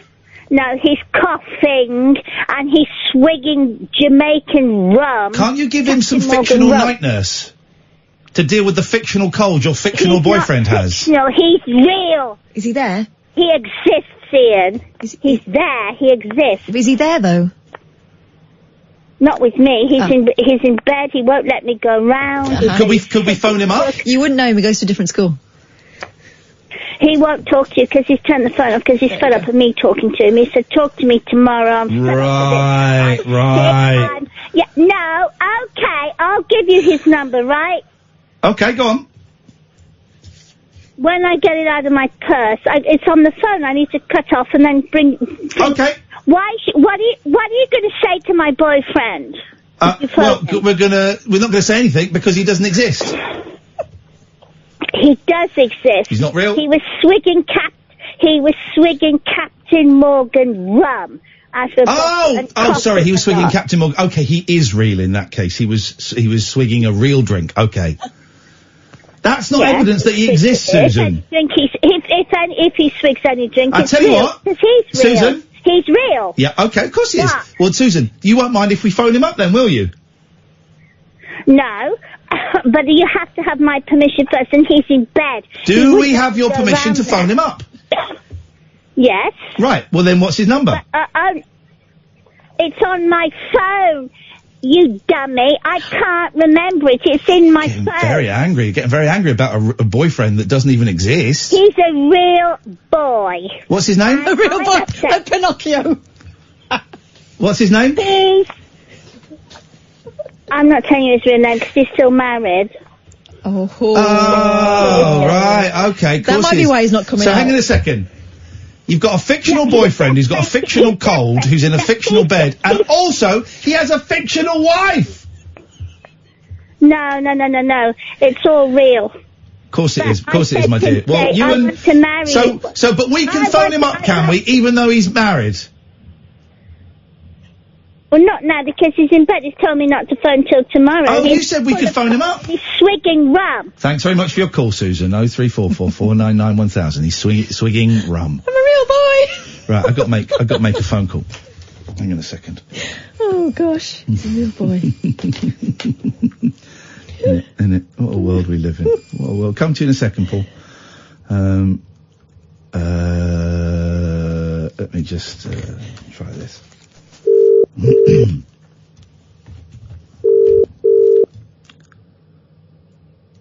Hi. Is sorry, we're on the radio. Is the eldest son there? Yes. Is that you talking to me, eldest son? Yes. This is your father. Remember what are the rules when you're on the radio with me? I'm the eldest son, not... Sorry? Not the name. I am not my name. Now, is your younger, stinkier brother asleep? No, the stinkier one is asleep. He's asleep. That guy's a lightweight, okay? We all know that, right? He's a hairy piece of trash. Now, eldest son, you're on the radio, so please, I don't want any of your swear words, okay? Thank you. Thank you. But Catherine is here, Paul Ross is there, hello Paul, we got Lady Alex here, we got a full house, okay? Now, what was the Christmas present that I gave you this Christmas? You gave me a lot of presents. I did. The one where you had to do a little bit of work. The invisible one. Wait, what do you mean? The one where I gave you the gift of choosing my middle name. Oh, yeah. You've forgotten. Had you forgotten? Yeah. Okay. So I told you and little one that you could come up with a name or two names for my middle names. And I just wondered if you'd come up with anything yet. No, no clue. Jeez. Come on, man. It's hard. What do you mean it's hard? You're not... It's hard to think of a name. Tell me, and we had to think of yours, eldest child. Wait, what, why? You're, Astro Boy, aren't you? Pardon? Oh, getting told off. What? Using the phone late at night. He said he just got a phone. Are you getting told off? No, she's just wondering what I'm doing. Yeah, so do I, with your life. What are you going to be when you grow up? Come on, man, you need to start making decisions. We've got half an hour till midnight. Oh. I might fall asleep. So, have you got any suggestions for my middle name yet? I think Guacamo's the best. Guacamo. But I came up with Guacamo. I know, but I can't think of anything else. What about Steve or Terry or Colin or anything like that? Don't know. How you finding... Everything just sounds odd. Like everything. Okay. Listen, you're nearly 10. You'll be 10 next month. How are you finding having a phone? Cool. Are you enjoying it? Yeah. Hang on a minute. Are you in your bedroom? Yeah. Wasn't one of the rules that you weren't allowed to take the phone into your bedroom? It's New Year's Eve. I can. And who said that? You? No, you said I can phone you, so I did. It's good. This guy is good. He's got you there, the technicality. This guy is good. All right, son. Well, listen. I love you so much. Thank you for coming over Christmas. I had the best time. I can't wait to see you tomorrow. Oh, my boy. We'll have a laugh. You're staying at mine tomorrow. We'll have a good laugh. I'll send you a little text at midnight. Happy New Year, love. I love you lots. So if you... Oh, by the way, can I just say one more thing? What? I think you stink. You drive me crazy. Goodbye. There we go. He's gone, loser. 0344 499 1000 is the telephone number. Isn't he turning into a delightful, if slightly posh young man? Isn't he, though? And slightly posh. I love him. Well, obviously I love him. He's my son. He's all right, that kid. He's a good lad, isn't he? Yeah. But he's quick thinking. You're not supposed to have the phone in your bedroom. Well, yeah. I said I could phone you. I do love that guy. He tried the New Year's Eve default. Yeah. Realised that wasn't going anywhere, and then hit that one. Let's go to Pete. Good evening, Pete. Good evening. Hi, Ian. Hi, Kath. Hello, Peter. How was your season, to be jolly? It was all right. I mean, I'm mainly ringing to eat a bit of humble pie and gosh.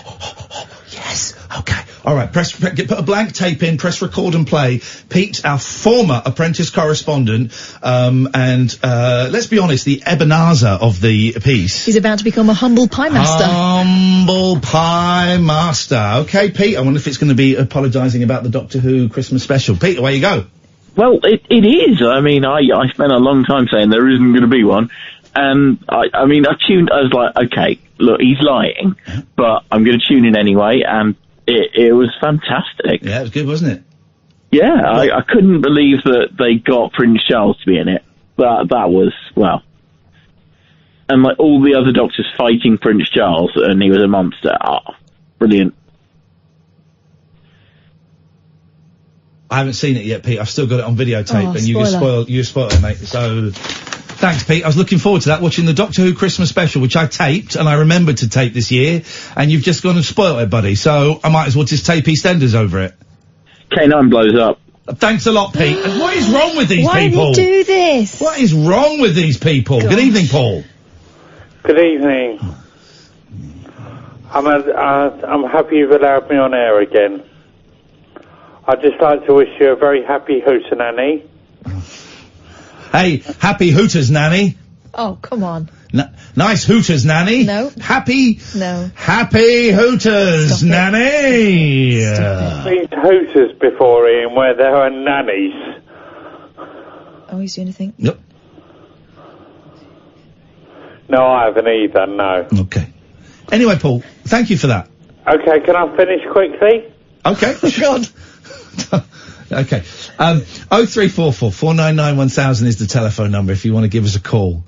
It's a New Year's Eve special for people like myself, like Catherine. Like me, yeah. Daryl says, does the show avoid the countdown? What countdown? The TV programme? No, we love Richard Whiteley. We will be having no countdowns. We might have no, we won't. Let's play some adverts. This is Talk Radio. This is Talk Radio. Experience the unconventional. Hello? The unpredictable. Don't you think that's a bit weird? And the completely unorthodox. It was my birthday. With rule-free Iain Lee. I was just trying to generate a bit of content. The Late Night Alternative with Iain Lee. Hate alarm clocks, hate going to work. On Talk Radio. 0344 499 1000 is the telephone number. So, if we're talking about how I've started going to AA recently as opposed to NA. I've been going to some new meetings sort of out of London. I met some really interesting people. And I had a lot of weird things happen at these meetings, like good weird. And when we went and saw Joe Pasquale, and I'd said to Kath, just watch out, things are shifting. A higher power, the universe, whatever, is shifting and things are kind of taking a new place.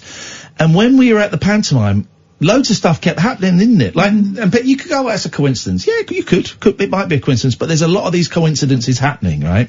Did you hear that? Okay, I just wondered if you heard that. Okay. It's alright. Let's not dwell on it. I'm not allowed to talk about that stuff anymore. But if you're listening in DAB, I apologise. Pardon me. I've been eating a lot of cheese recently. And I just cut some. Nadia being sat directly behind me. Right, a woman who I'm a big fan of, and she was a big supporter of mine when I was in the jungle. And she tapped me on the shoulder and went, I'm really sorry to disturb you, Ian, but I just thought I'd say hello. I went, oh my God, you owe me a strawberry cake. She went, yeah, I do. And was chatting to her, and then I said to the kids, when we finished chatting, I said to the kids, oh, that's Nadia, she's a really famous cook. And your eldest went, she's not the woman that won Bake Off, is she? I went, yeah, that's her. And your eldest started giggling. Because she's a really, really big fan. It's like me going, sorry, that person you took to, that wasn't just Paul McCartney, was it? Yeah. Yeah, it was exactly that. And she couldn't, and I said, let me introduce you. Nadia, sorry, this is my friend Catherine's daughter, and she is a really, really big fan, and I just wanted to introduce you. And Nadia was as charming and as delightful as you'd imagine, and Bigham was like, just couldn't look at her, shook her hand, thrilled. Then had a picture taken with her. So there was that, there was the stuff with Joe, and then later on we went to, like, an arcade in a shopping centre, like a computer games arcade. And when we came out, these two drunk men kind of grabbed me and Ian! It's like, oh God, who are these scumbags? But it was the son and the grandson of Dennis from Dunstable. Now, regular listeners will know Dennis from Dunstable used to call us a lot here and died earlier in the year at 93, I think? 93, 94. Kath and I went to see 50 Shades of Grey with him when it came out. And, of course, the famous line he shouted in the cinema when Mr. Grey opened the door to his sex dungeon went, "That looks just like my garage." And the woman turned around and told me to shut up. She couldn't believe it. It's the old fella. I said, it's not me, it's the old man. She said, don't be so rude. It was. It was. But it was his son and his grandson. They were a little bit boozy. They just come out of the pub. They were having I think they worked together, the family. Right. Instead they were having their Christmas day out. And they were, very friendly, as drunk people can, but really, really nice, and said some really nice things to me and Catherine about the show and about Dennis and about the funeral and, what are the chances? Milton Keynes is a big place. We weren't even in the centre of Milton Keynes. We were sort of out on the perimeter of it a bit. What are the chances of on the same day as Joe Pasquale, a man I didn't really know that well, invites us backstage, then Nadia is sat behind me, and then we walk down the thing, and it was a reminder, all of these things were a reminder of, this is going to sound arrogant, but I'm going to say it, of how nice I can be. Of how, when I'm nice people get attracted to me. Joe Pasquale gave me his number because I was doing Good Morning Britain and I was good on it and I was being nice. Nadia took a shine to me because I was nice in the jungle. Dennis's family took a shine to me because we treated their dad and their granddad like a human being. I mean, he's a daft old sod, but... He was our daft old sod. He was our daft old sod! And I'll fight anyone who calls him a daft old sod, apart from us. And we treated him like a human being, and we had a laugh with him, and we argued with him. I can't remember the number of times I banned him from the show for being obnoxious. And hung up on him. Intentionally racist. Potentially racist, yes. And hung up on him, and it was just, but there's been loads of those little things happening. I'm sat in an AA meeting, and I won't break any confidence. Sat in an AA meeting, this guy comes over to me, and he introduces himself. I said, why do I know that name? He says, I do such and such with such and such. I won't give it away, but it's a very close personal connection. I'm like, well, now we're really good friends. I've been over to his house for a coffee. I'm going to go over there next week. Phoned him up today. So many things are happening because I'm open to change, open to suggestion. I tell you what else it's a reminder of, all these things, that what you are doing matters. Yeah, I've had a bit of that this week on the stream. It's really dawned on me that this show is more than just whipping up fear and frenzy around Brexit or around people that look different or eat different food or pray to a different god or don't pray to a god or talking about flipping, I don't know, potholes. It's more than that. It's more than that.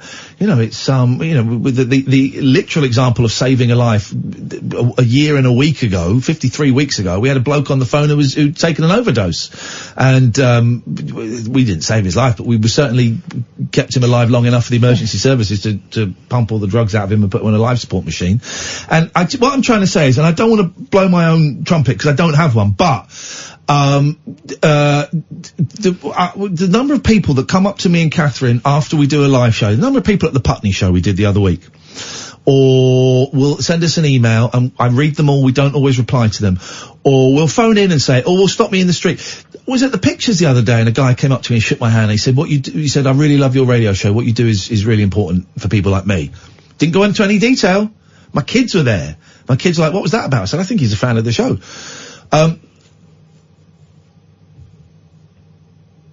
Thank you for all the kind words that people have said to me, and the people have said to Catherine, and people have said to both of us about the impact the show has had on their lives, right? We ain't never going to be a mainstream show. We're never going to be a Julia Hartley-Brewer or a Nick Ferrari or a Today programme or a This Morning or Good Morning. We're never going to get millions of listeners. We're always going to be on a niche. In the Venn diagram of radio, we're kind of out there. We're a cult, right? We're a cult. I get it. But I think the power of the cult is often more important than the power of the huge and the mainstream and the big. It's enough for me that this show is important to somebody. I get it. So thank you. Let us go. We've got a lot of calls here, so let's go to June. June! It's June's daughter. I just wanted to wish you a merry... Have you fallen inside like a Kiora carton or something? You sound... It's my mum's phone, it's stupid. Oh, for crying out loud, please, someone in that household buy that old woman a decent phone? She has an iPhone. Is that what you're talking into? Yeah, not a potato. Get a Huawei.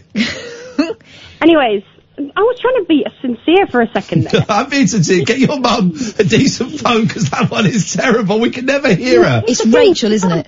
Yeah, it's Rachel. She can't do anything with the phone anyway. She literally just uses it to Siri text random people. and then the Siri always, it comes out really weirdly. And then the kids text her loads of emojis, and it comes out as, Charlie, blah, blah, blah, come. And then they send her, hundreds of emojis. Oh. And then, so she has to listen to Siri say each and every one. Oh, so Siri reads out the emojis?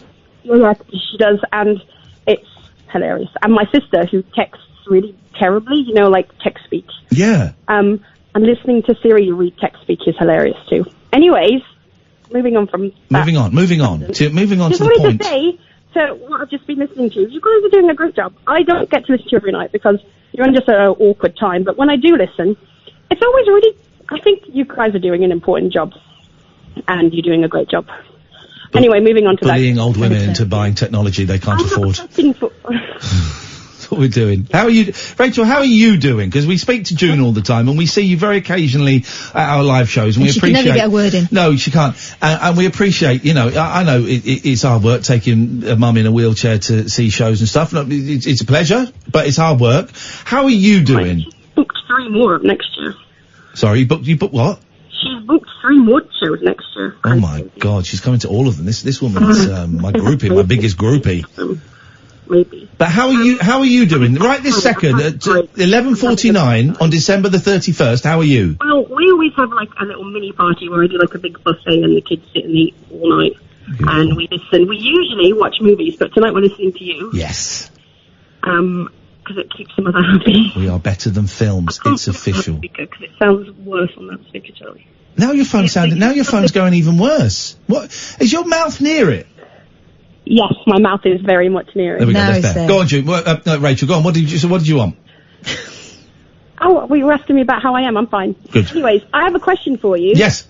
How come anyone over the age of about 20 always calls up about 11:30 on New Year's Eve saying, I'm calling you now just in case I can't get through at midnight? Like we're in 1998 and they think the phone lines are going to go down. Well, I don't... Do the phone lines not get really packed at midnight still? No, they don't. Not anymore, because it's 2019. Well, okay, hang on a minute. Maybe, it'll be 2020 soon, but... Well, yeah. But I thought, because that doesn't happen anymore, surely. Now you're saying surely, now you're just thinking that we're better than we are. We are, we definitely are. I remember, back in the day, you'd send a text at midnight, and you suddenly at 7 o'clock in the morning, you get a flood of texts as they all came the 90s, through. 2000s. Well, but that doesn't happen now.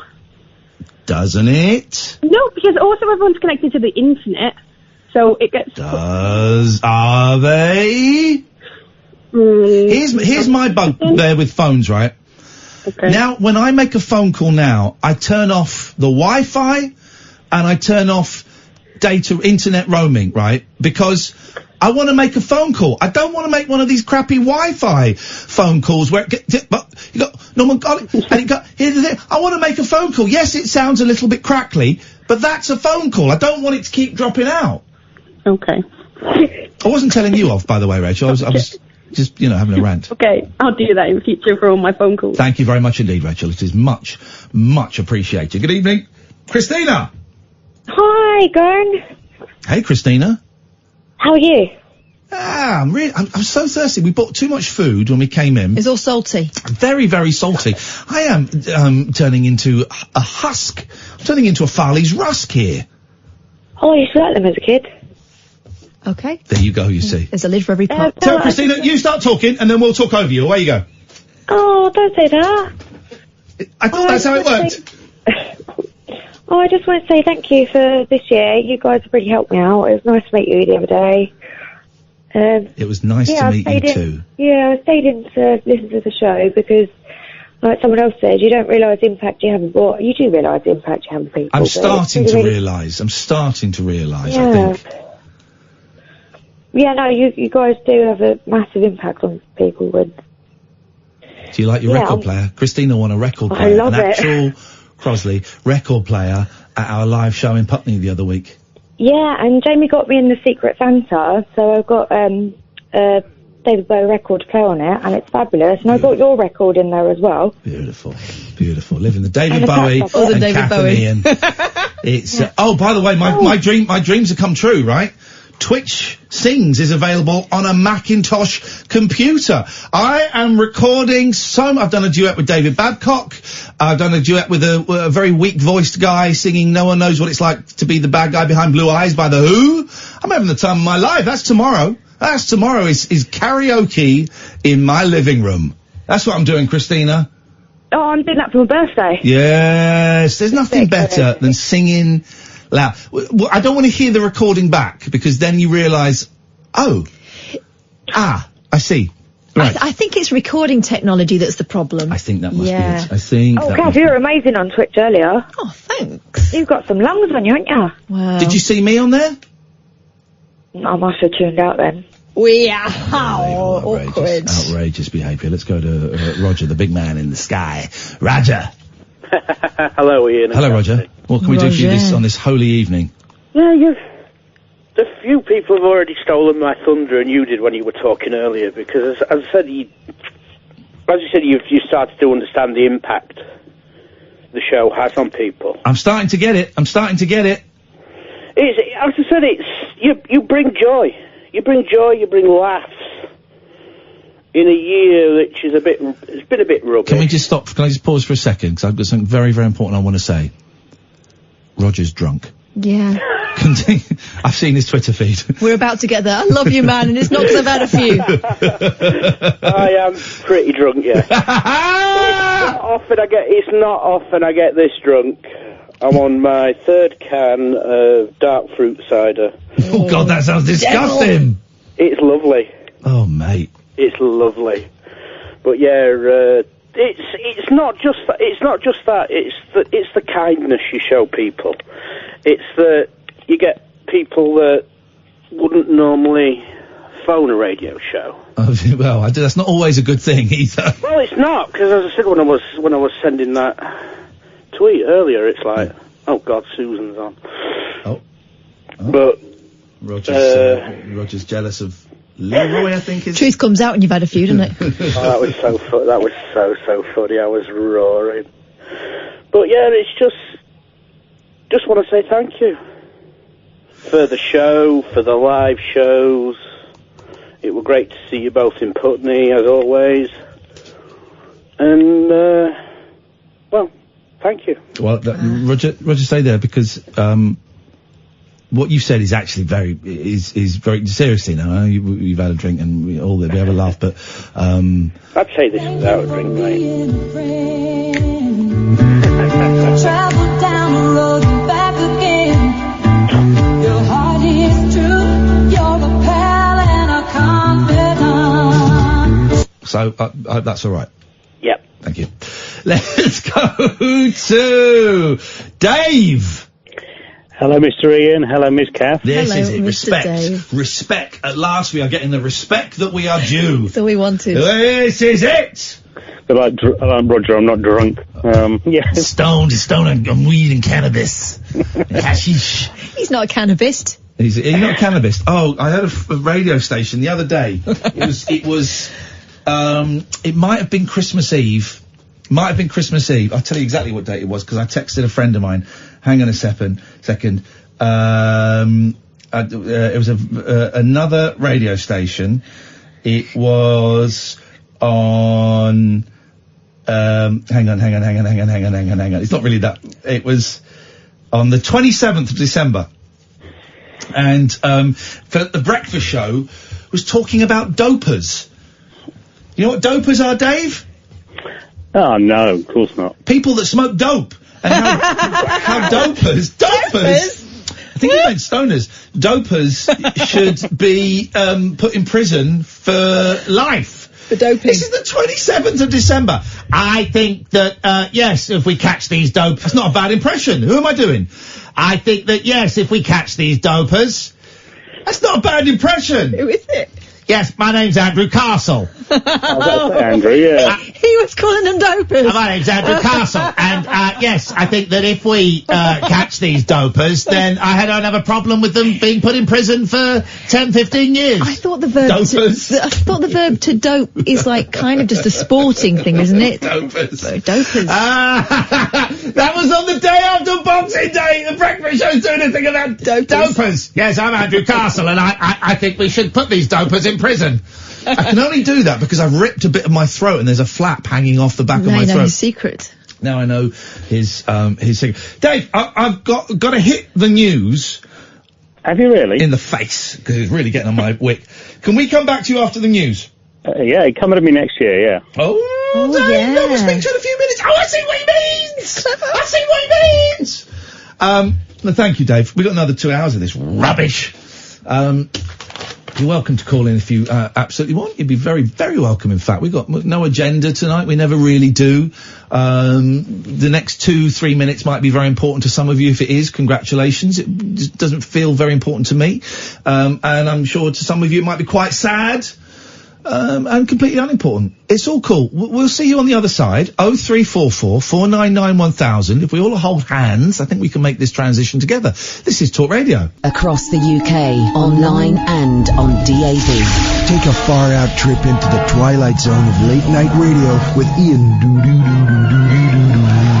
Unmissable late-night radio with the original king of unconventional conversation. Make contact with Iain. The Late Night Alternative with Iain Lee on Talk Radio.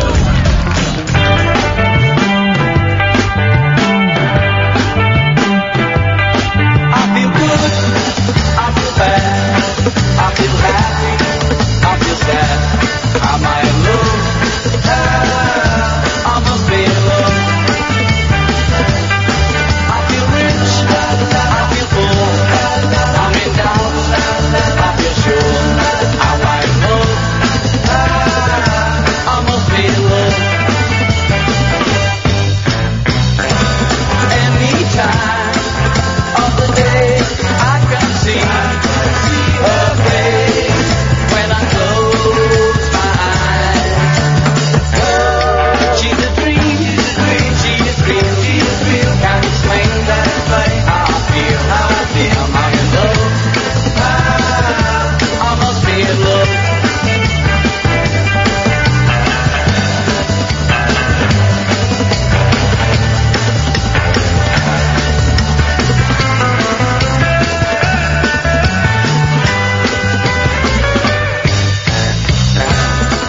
Anytime of the day I can see her face when I close my eyes.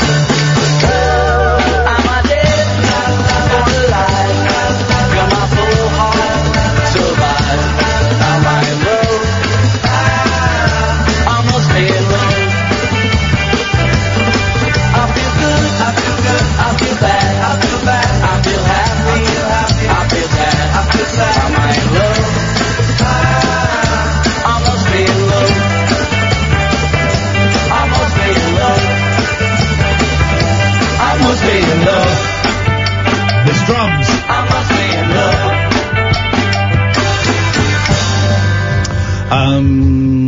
0344 499 1000. They've legalised all drugs, by the way. That was the big news if you went to make a cup of tea or take a leak. This year they've legalised all drugs, or whatever you're holding, whatever's in your little stash box, whatever you got under your bed, feel free to use and abuse. Exit news for dopers everywhere. Dopers. 0344 499 1000, the late night alternative. We're back for one night only. And then we're back next week. But I'm Iain Lee. You is? Catherine Boyle. Lady Alex is taking your phone calls and calling you straight back. No agenda tonight. You can give us a call about anything. And thank you for all of the kind words. There's not really a lot I can say when people phone up and say kind things to us. And I'm always try and nudge the show. Excuse me, Winnie Pops there. Try and nudge the show away from being a pure loving. If you want to phone up and say nice things, that's great. But I don't know what. Listen, we all know the show is great, okay? So just deal with it. For crying out loud, just deal with it. But you can phone up about absolutely anything you want. I always consider, in fact, this is the first Christmas I think I've ever taken the 2 weeks off. Normally I take 1 week off and I would work this week, but I'm enjoying, I don't know, not working.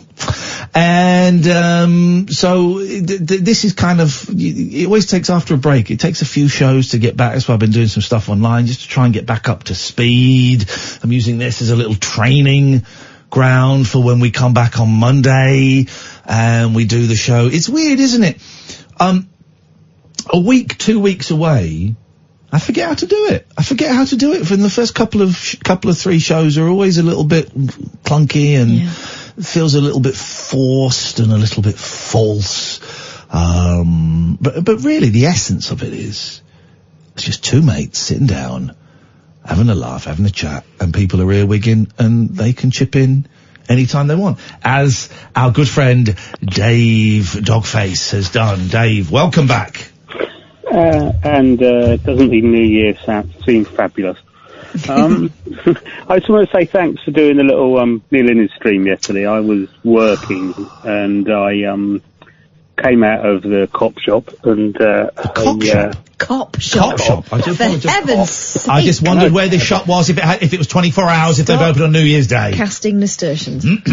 And I read on Twitter, and then I saw your train, and I start, sitting in the van. If it hadn't been for your stream, I'd be a man sitting in a van crying on his own. So Well, now here's the thing.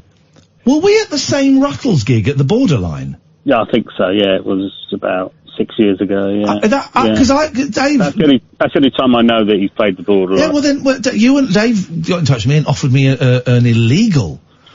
Sorry, Dave got in touch and offered me an official, legally sanctioned recording of this concert. And I was like, I was at that show. I saw the Ruttles around about then, at the Borderline. I remember, because when it said the Ruttles, I hoped, actually, I was pretty sure he wouldn't be, but I hoped that Ricky Fattar was going to be there, and I was trying to find my Beach Boys in Concert album to take, just in case he was there and I'd ask him to sign it, but then I couldn't find it because I remember I gave away all my Beach Boys vinyl when I was having a clear out like an idiot, and anyway, he wasn't there. I was at that show. It was a great old show, that.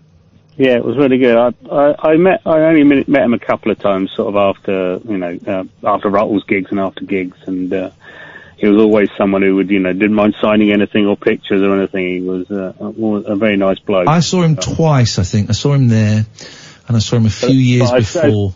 I saw him, 2 months ago at the Ruttles, the screening. The Ruttles screening, and I didn't have anything to sign or anything, and he was signing stuff just by the green room, and I was going to say, I haven't got anything to sign, I just want to say thanks yet again for the Ruttles and everything.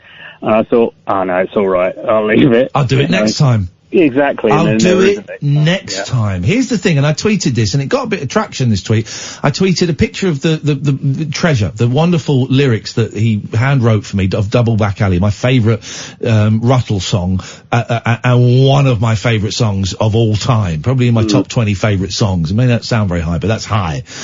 And I tweeted a picture of that, and it got a bit of traction, and it kind of got picked up around the world.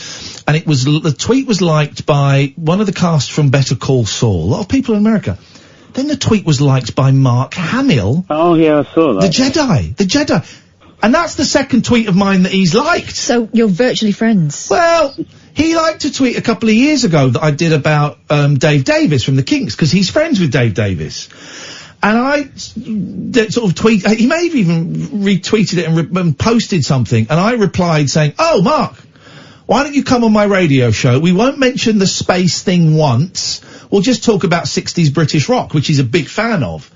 And he replied... I think he was over at the time, wasn't he? I think he was over at the time filming the possibly film he didn't want to mention, yeah. And he said, "I can't do it now. Ask me again in the future." And I said, "I will." So then I asked him again in the future about 8, 9, 10 months later, and he sent did a terse reply, "All interviews have to go through Disney." Okay, I see we're playing the Disney game now. But yeah, so he liked my tweet, and it made me feel very special, even though I'm not really a massive Star Wars fan. There's something about Luke Skywalker liking your tweet. Anyway, the tweet was, there was a picture of those lyrics, and it was also, if there's an artist or a performer or a human that has moved you, that you like their work, tell them. Tell them now, before they're dead. And you can't tell them. Now, I should have then done a series of tweets afterwards explaining kind of the rules of it. And the rules are, that person may not get back in touch. That person may be a little bit terse with you. That's rude if they do. But that person may not get back in touch. And that doesn't matter, right? The onus isn't on them to write back to everyone and go, "Hey, thanks very much." It's not up to them to do that. But every tweet and every email I get saying, "I like what you do," I read it and it just adds a little energy point. If I was a video game, I'd get a bing, bing, bing as my energy bar went up. And these, just, if there's someone you love, right, who does their job, and I'm not saying phone up and tell us, because that's not what it's about, tell them. Because they might die tonight. Also, don't expect them to be tired of hearing it. Yeah. Here's something, and you have seen this as well. When we saw Ronnie Spector, and she was talking about Amy Winehouse with such fondness, and that thing that she said that really stuck out for both of us was, Amy reminded me that what I did mattered. Yeah. Yeah. You don't know when you're catching that person. That might be the first thing they've heard for a long time that makes them feel like what they did mattered. You want to be that person, don't you?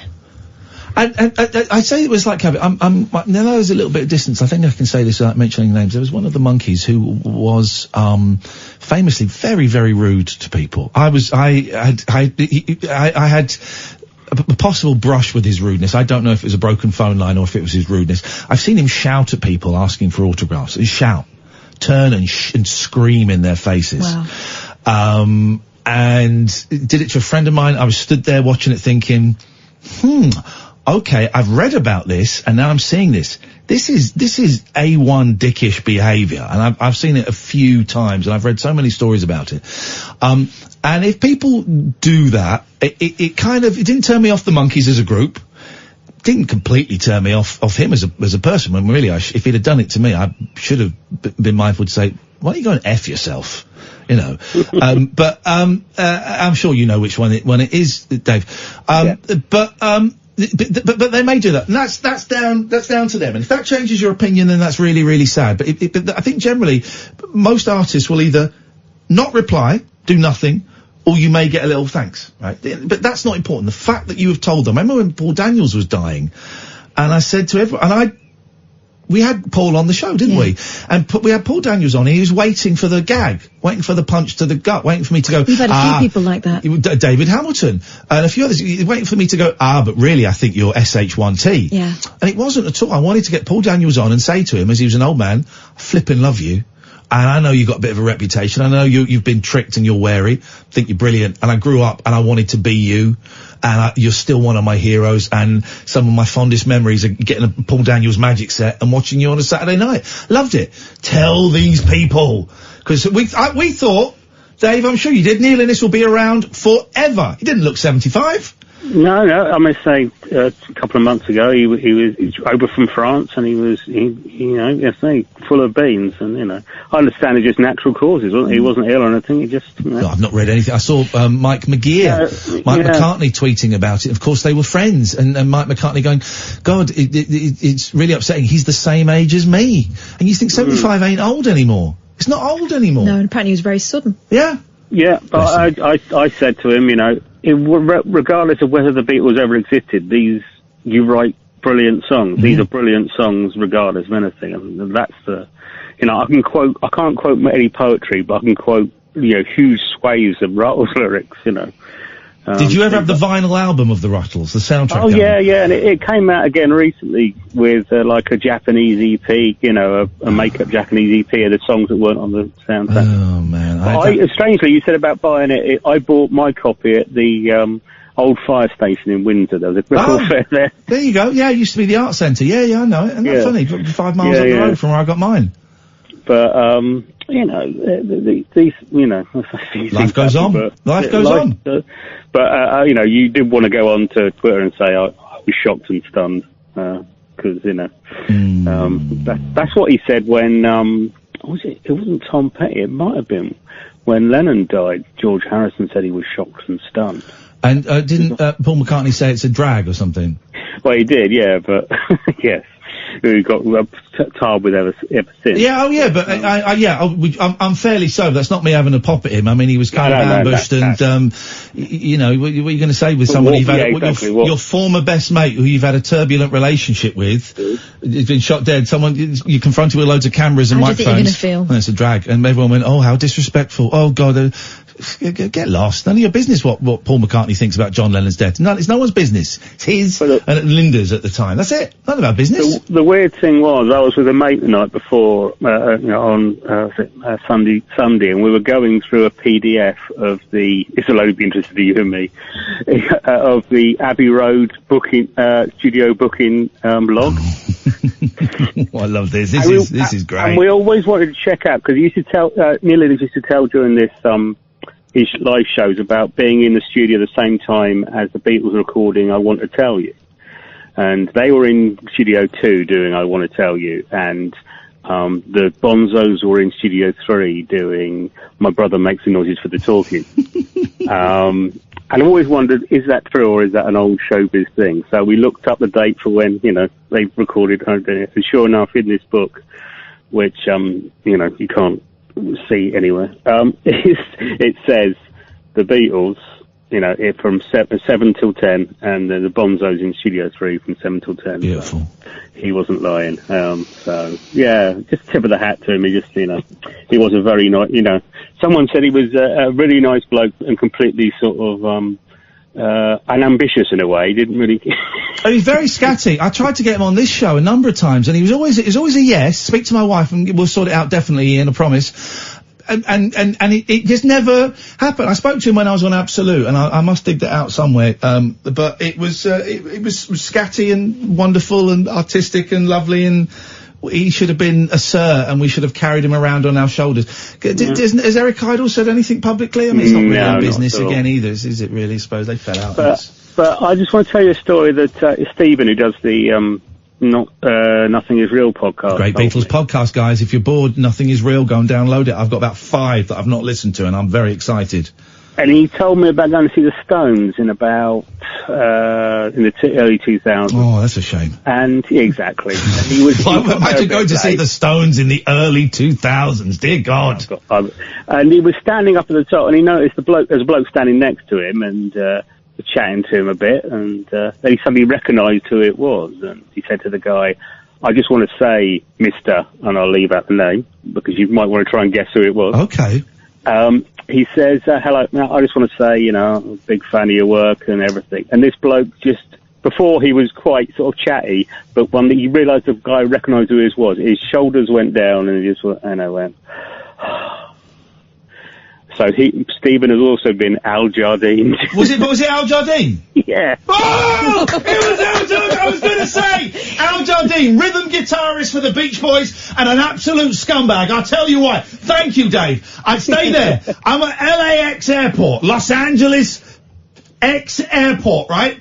And I love the Beach Boys. Al Jardine walks past me. Me, Dave, and his mate Steve are probably the only 3 people in the world that would recognise Al Jardine. And I start panicking, going, "Oh my God, it's Al Jardine from the Beach Boys!" Right? I've got to. What was the name of the song? What was the name of the song on the Surf's Up album? Take a load off your feet. Right? Okay. So going. Oh God. Oh my. I'm getting really nervous. Oh my God, it's Al Jardine. Oh my God. I'm not right. I haven't got anything for him to sign. That's not a problem. Maybe I can get a picture.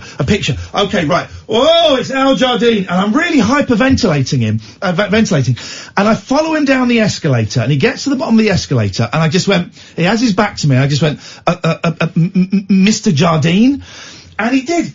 His shoulders slumped down, and you could see his head go down. I could see the side of his face go, oh God. Yeah? And just the vibe was, do not come anywhere near me. And I just went, put my phone back in my pocket and just went, I just wanted to say thank you so much for all the music that you've made.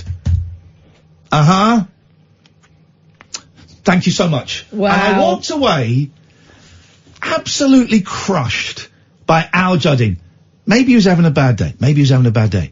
No. But a Rolling Stones concert in the early 2000s? Well, maybe he's having a bad day since the Rolling Stones in the early 2000s. Sounds about the same time. It would have been early 2000s as well. Al Jardine, you piece of trash. Whereas, see, really, ladies, you're going to miss him because, you know, when you did meet him, he was lovely and sort of, you know. Yeah. Anyway, Al Jardine's still got a great voice. He's the only one in the Beach Boys that's still got a brilliant voice. Catherine Boyle. And I have Al Jardined my children recently. You know, when I've just sat down for the first time in 12 hours, and I get the kind of child version of Mr. Jardine, I have done that shoulder thing. Yeah. Just please. So what was he talking to him about before he called him out for being a Beach Boy?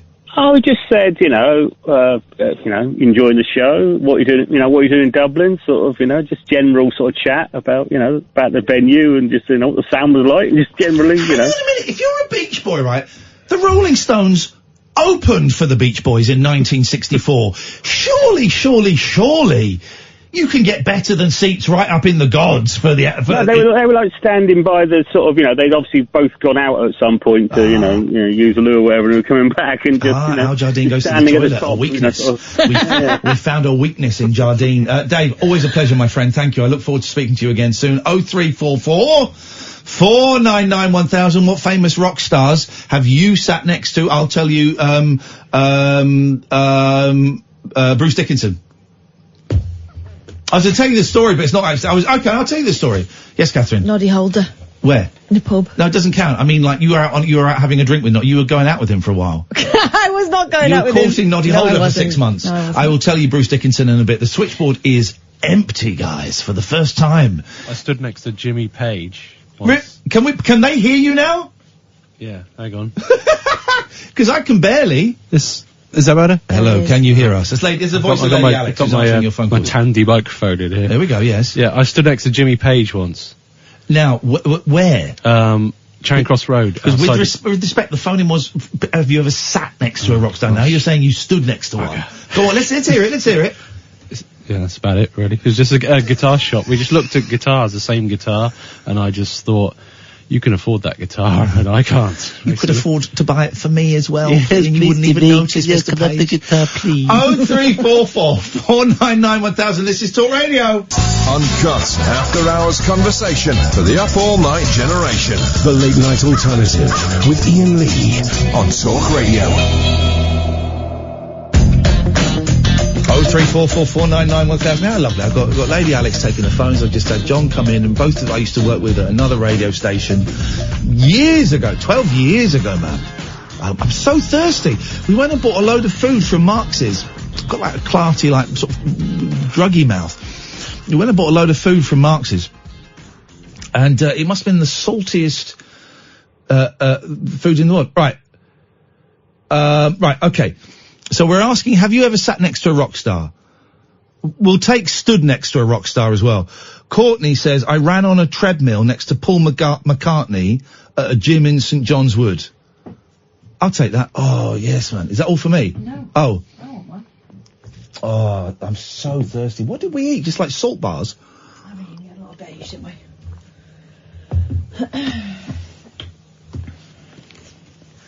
Holy Giacomole. That's good water.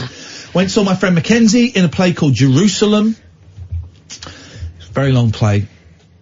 And there was an aeroplane sound effect in it. It was an aeroplane comes into land. And the guy next to me, I heard him say to his missus, that's Boeing 629. And kind of went, oh, you know your plays, don't you? He said, I enjoy them a little bit. Yeah, I'm a bit of a fan. I said, okay, we're chatting. And then I realised it was Bruce Dickinson, lead singer from Iron Maiden, of course, Flies, Jumbos. Is he the one that owns that big Zeppelin, I'm going to say yes. No, Led Zeppelin is Jimmy Page and Robert Plant. He doesn't own Led Zeppelin. That airship out at Cardington. Yeah, Led Zeppelin. No, he doesn't own them. That's a different band, love. I'm trying to be polite, but they do call it like the flying... It's like a big silver bum. Yeah, no, that's a different band, love. Is it? What, silver bum? I'm gonna, Silver Bum's a great name for a band, love. I want to mansplain stuff this year. Oh, why? What do you mean this year? Well, I mean this year, I mean 2020, love. There you go. You see? And I want to say love at the end of the sentence. Okay, well, just go steady with that stuff, because that is, Well, some people find it annoying, don't they, love? You see? Isn't it magic? If you want to, Lenny Kravitz was dating a girl in my halls of residence in university in New York in 1992, says Andrew Kay. He turned up on my floor and was very friendly to all of us. Okay. It's a nice story. But did you stand or sit next to him? I don't get the reference. You said we were only talking about people who've sat next to pop stars. I've expanded it. Oh, you've allowed that now, have you? Fine. If you want me to why have the phone's gone mental? Have I done a swear? If you want me to mansplain something to you... What do you mean by that? Well, mansplaining is when a woman says something and a man goes into finer detail or tells her, please let me finish, or tells her why she's wrong, or explains stuff that she already knows that he thinks she doesn't quite comprehend because she's a woman. Got it, love? 0344 499 1000. Good evening, Annie. Good evening. It's been a while. How are we doing? Annie, I'm not your daddy. No, I'm aware of that. Thank you. Good, because making It's sure... always good to clear these things up, isn't it? It's, you have to, for legal reasons. Absolutely. What can I do for you? What can I do for you? I wanna make you so happy. I wanna make you my wife. How old are you, Annie? I'm a little older than you. I wanna make you my wife. Oh, Catherine is showing me a picture of a bottom. What is that? Bruce Dickinson's airship looks like a big bottom. There we go. Annie, what can we do for thee on this holiest of mornings? I just thought I'd say hello, because I hate New Year's Eve, I think, almost as much as you do. I've gone from... I don't know if I hate it anymore. I definitely used to hate it. I think it's just indifference now. I've started to realise that a lot of these big things like Christmas and New Year's and birthdays, they can never live up to my expectations, right? I have made them in my head bigger than they ever need to be, and it can only be disappointing, and so I'm trying to deconstruct that excitement. But why do you hate it, Annie? It's the same thing. I think it's indifference. I used to, when I was younger, go out and do the whole New Year's Eve thing and laughing and smiling and all that kind of stuff. But then you think, I actually don't like these people very much. Why am I pretending that I like them? Cheap people, yeah. Cheap drugs. I remember just doing speed one New Year's Eve and walking all the way back from, what was that club? I very rarely went clubbing. There's a club in Farringdon where the Fabric? No. Where the Chemical Brothers used to DJ. It was downstairs. I remember doing some really cheap speed and walking all the way back from there to Kensal Green, which is some distance, and then watching, a really horrible Peter Sellers film called Hoffman on VHS. Awful. One of the worst nights of my life. What? And it cost me a fortune. Why would anyone want to do that? Yeah, that's the thing about New Year's. Everything costs 3 times as much. I think across the last decade or so, I've celebrated 3 New Year's Eves in taxis on the way home. Right. Because I thought, you know what, I've had enough. I'm not gonna stick it out. I'm going. Yeah. That might be just me. I don't know whether I'm just miserable. I don't know. No, I don't think it. Turnmills. It was called Turnmills. That was the name of the club. There we go. I dragged that up from somewhere. I mean, it is what it is, and it is what it is, you know. I don't know what I'm saying. Here's the thing. I'm very, very tired all of a sudden. You don't work for 2 weeks, right? and you do, and we've got another hour and a half to go. You don't work for 2 weeks, and suddenly your job becomes really exhausting, and all our job is being sat on our backsides, chewing the fat for a few hours, and suddenly I'm absolutely shattered, Annie. It will sneak up on you. Well, I've been off work for the last 5 months, so I'm looking forward to going back in. When are you going back? I'm probably second week in January. How are you feeling about that? All right. It's going to be getting back to the routine again. I don't know how I'm going to do with getting up in the morning. I'm not very good at that at the best of times. I haven't done it for a while, so I'm not looking forward to that. But it's got to be done. It's got to be done. Running out of money, so. Yeah, it's got to be done. Hey, here's a good one from Andrew. In an Indian restaurant in Hammersmith, there were a group of rowdy men inside. My mum asked them to shut up. It turned out to be Roger Daltrey and Pete Townsend. Daltrey came over to apologise to my mum. True story. There you go. I like that one. And Carey says, I was sat next to Sunita watching Tina the musical, and then there's a picture of Carey and Sunita. Look at that. It's all right, isn't it? I like Sunita. I bet Sunita's really nice. I bet she's a really nice lady. I bet you could have a nice cup of tea with Sunita out of mugs. And she wouldn't mind. Smiley. Sorry? She's very smiley. She's smiling in this bit. Very smiley lady. She'll be about 70 now, isn't she, Sunita Katherine? I would have thought. No. She was, come on. I would say Sunita is what, 72? No. She's not. Well, we're finding out. We're Googling. She's 56. Well, showbiz age, so 60. Yeah, not far off. 60. Annie, what are you doing today? You just gonna have a lazy day? You doing anything? Just having a lazy day. That's it. That's about it, really. I'm gonna get up, do a little stream at 11. And I've got to pick up the boys at 6, so I need to leave at 5, so I'll have a little doze in the afternoon. I'm gonna have a lazy day. I might we're watching a lousy... An afternoon doze. Oh, I love it, man. But when I say a doze, I'm talking like 2.5 hours. Oh, that's not a doze, that's a full sleep, isn't it? Yeah. Love my sleeps. Too long. Annie, too long. I'm gonna have to cut you off because you're now offending me, my family, and the Shaolin Temple. Let's go to Larry. Good evening, Larry. Good evening, sir. How are you? Happy New Year to you and Catherine. Happy New Year to you, Larry. What can I do for you? Fan. Well, we just keep being you, because you get us through the night shift up here in Liverpool all the time. You sound like my friend Dennis LeCorrier from Doctor Hook. Well, I don't... You sound exactly like Dennis! Oh, right on. Well, I met him years ago. He's a nice man. He's a lovely man. I know you're friends with him. Whereabouts are you from? I was born in the Bronx, grew up in Manhattan in New York. Yeah, because Kat's not buying this. I'm buying this. No, I'm not buying this. Not Dennis. No, it sounds so much like Dennis. Oh, I wish, like John Lennon used to tell taxi drivers in New York, I wish I had his money when they asked if that was him. There we go. You said, well done, yes. Larry, we've not spoken before, have we? No, but I feel I know you. But you may have know who I am otherwise. But you're talking about. Whoa, hang on. Larry's just dropped a huge clue bomb. Yeah, I've done Paul's show many years ago on another station, probably 20 years ago. Are you famous? Yeah, but I wish I was famous with no money. I've invented it. Oh, that's the thing, man. When no one's got.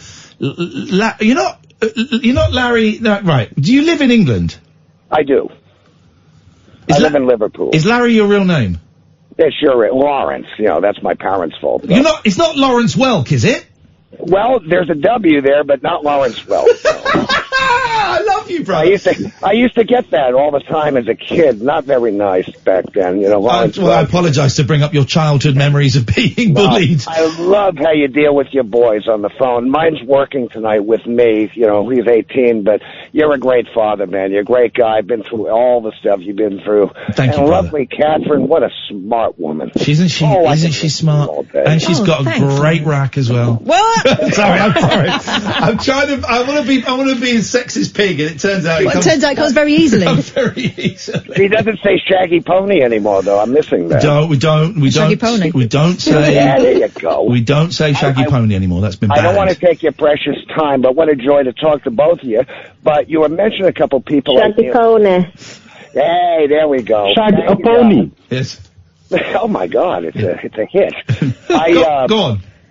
Neil Innes, I never met him, but I jammed with Ricky Fattar once, who became the Air India stewardess after he left the Ruddles, you remember? Yeah. Who used to be a Beach Boy, absolutely, in 72. Hang on a second. Ricky Fattar was hang on, Ricky Fattar was in a South African band called The Flame with Blondie Chaplin. They became Beach Boys, I think, between 1973 and 1975, actual Beach Boys. You jammed with Ricky Fattar? Well, it's a weird story, and Al Jardine was there too, and I jammed with him. Did he just shrug his shoulders at you, or did he join in? No, weird. This is in '88 at a bar called Tuba City in I think Columbus Avenue in Manhattan. It's long gone. New York used to be fun back then until they took the hookers off the street. Yeah. But, I don't know who said that. It wasn't me, but we were in a bar, and a lot of musicians would hang out, like T.M. Stevens, Joe Cocker's bass player. Yeah. I was with a guy, Ray Gomez, who was with Stanley Clarke, and Lennon, his first gig in the States, was with John on a session, and who else? Cat Stevens did all his albums. So we're hanging out, and Al Jardine and Ricky Fattar came in. And Ricky, I forget how it happened, because I really drank a lot then, but I played bass, so TM didn't want to do it. So I got up and jammed with Al, Ricky Fattar on drums, Al Jardine played guitar, and I forget who else was there, but he was very nice to me at that time, but he was he was a little shorter than me, too, so I felt really, I overpowered him, maybe. I think he's a little shorter than everybody. He's a wee fella. Yeah, but everyone's very short next to you, Ian, from what I see. That's true. That's true. But we had that, Al Jardine, but the sitting next to someone's story, and that was fun, but it was a haze, like everything back then. I think I used to wake up on 72nd Street subway platform after a wild night, and people were throwing quarters in my lap. So, I mean, that's how bad things got for a while. That was New York. A long time ago. But the best thing, I was a friend of Phoebe Snow, the late Phoebe Snow, the singer. Yeah. Poetry Man, Harpo's Blues, all that. Yeah. And we went to the Tunnel of Love tour with Bruce Springsteen's show, right? And when she was starting out showcasing with Bruce back in the early 70s, there was a club in the Greenwich Village called the Gaslight. Yeah, I've heard of the Gaslight, of course. Yeah, and so their key word with each other was gaslight. And the sad thing is, during this showcase, the great producer, John Hammond, came down, saw Bruce. Phoebe was hoping he'd stick out for her. He had to leave. I know John Hammond's son, John Hammond Jr., but this was the John Hammond. Yeah. And she left. She was heartbroken on the sidewalk, and Bruce gave her a big hug, and, and eventually their careers all launched and went where they went. But, so their code word was gaslight. So I'm sitting on a road case. This is at the Garden, Madison Square Garden. And it wasn't my place to go in the dressing room, right? Clarence was there, everybody else in there. Then Phoebe went in. So I'm sitting there, and Bruce I'd never met him, comes walking by. I'm not a Giant fan, but I can tell you about this guy. He comes walking back. He says, "Are you Larry?" And I go, "Yeah." And he said, "Phoebe sent me to look for you." He said, "Come in. What are you doing out here?" I walked in, and this is when he was going through the divorce with that arranged first marriage he had. Remember, there was this showbiz gal, and she vanished. You don't know where she is. But he was in love with Patty, who sings with him, and they've been married 1,000,000 years now. So he was very depressed. He suffers with depression. Now we know that. But back then, he was just so bummed out. I sat next to him, next to the dressing room mirror, Phoebe and him just talking, and I felt, God, what am I doing? I shouldn't even be here. He was the most normal, down-to-earth guy in the world. Wonderful, nice, decent guy. He was still a bar band guy, even then. Yeah. And that was a cool thing. He's one of the few people who's probably shorter than Al Jardine, isn't he? No, Bruce, believe it or not, he's about, I'm 5'8", he was about 5'10". Baby, we were born to run! He was he's taller than I thought he'd be, but not that. But real nice guy. That was really a cool, weird thing. And, then I hung out with Jimmy Page and Ron Jeremy once, and that was very bizarre. So wow. Jimmy Page and Ron Jeremy! What a combo. Yes. Well, Phoebe was there then, too, and I introduced her to Ron. Somehow I knew who he was, and I don't think any male doesn't, and he was a lovely guy, and his sister was with him, who was a teacher, if I remember, from Virginia, and Phoebe wouldn't shake his hand, so I was embarrassed about that, because he was a really nice guy. Yeah. But I'm sure he would have watched it. Yeah, they were really fun days. Larry, I have to ask, and you don't have to answer. Yeah. Who are you? Well, I went to a very controversial thing here about 39 years ago in East Anglia, and have a movie on its way. I'm not on to promote that because I'm not making it, but I'm on TV a lot. I look younger on most of them. I've been on TV so long I look like my son does now. It's crazy. But that's not why I called in about me. I just love your music stuff. Music is my love. That's what I was lucky to be around a lot of big stuff way back. Atlantic Records 40th anniversary, worked Live Aid in Philly, all that stuff way back. But am I allowed? Again, you can say no if you want. Am I allowed to? Well, I know I'm allowed to. What is your last name, if you don't mind? You don't have to. Well, I'm the whistleblower of Britain's Roswell, the Rendlesham Forest incident, and have been trolled so bad in the the Bentwaters, the Rendlesham Forest, the UFO, and all that. And I was one of the guys, and and I got a movie. If you look at the thing, Dion Johnson's the director. It's called Capel Green, 2 words. Yeah. And that's due out. There's 5 trailers on YouTube. Trailer 5 is the most recent. And I'm the guy that looks like Willie Nelson that gets interviewed first. It's about me, actually. Right, so hang on. The Rendlesham Forest, it's not, I know this is what you called it. This is this was the British kind of alien UFO kind of thing. Well, and there was a theory, early in the year that it might have been set up by the American military to take the mick out of the British military. But these guys were the American military. But yeah, exactly. So you were there? I'm a witness to it. I was security forces on the base, and we had nukes there. And no, we were a serious base and front line in the Cold War. And over 3 or 4 nights in late December, right now, 39 years ago, that kicked off. It's in a huge abuse of power. Is it aliens? I don't know what it was. I just knew they were very scared about it. And I'm not one to call in and do this on shows, but I love your show. Oh, dude, I feel we've connected. I feel we've connected. I feel like I knew you anyway. I mean, we've been down the same roads, my friend, many times, and probably hit a lot of the same trees. Yeah. Well, I'm getting again. If I've got this wrong, tell me. I'm getting from what you've told me that you were a boozer. Oh, I've been to the party, brother. Yeah. Have you stopped completely? No, I'm all right. Yeah, I got to watch things. Okay. I mean, it's the same issues. I was a friend of the musician Stevie Ray Vaughan, another one, God bless him. I used to go to AA with him and think, oh, wow, that's not we could talk forever. And Ray Gomez, a lot of these guys that are, Stevie with a helicopter crash, but he would have been with us still. But Ray, another one, and I've done all right. I have a lot of friends like you, went down the road and, never came back.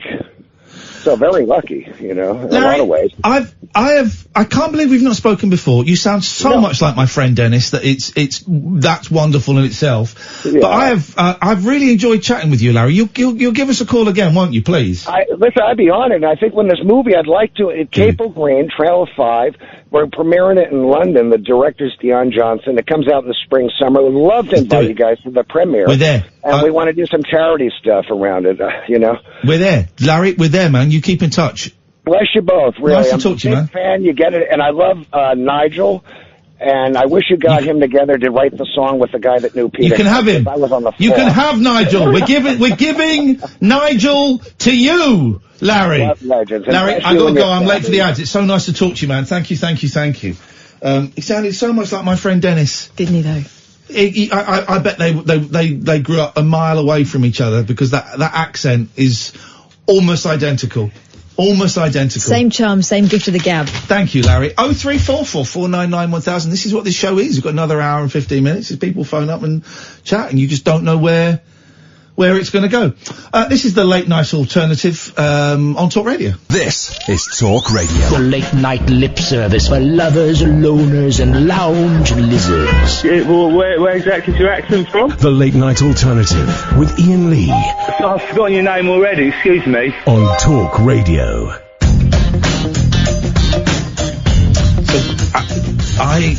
I'm not making any New Year's resolutions because I think that's nonsense. I never have since I was a kid. But I have the last couple of weeks. We've had an interesting few weeks. I think it's fair to say, Catherine, that you and I have had an interesting few weeks, and I think that the last few weeks have certainly I can say this for you as well, because I know have taught us a lot about ourselves and what we are capable of and what inner strengths we possess. It certainly, I think, strengthened the bond that we have between us, and it's a pretty strong bond, having worked with each other for nearly 8 years.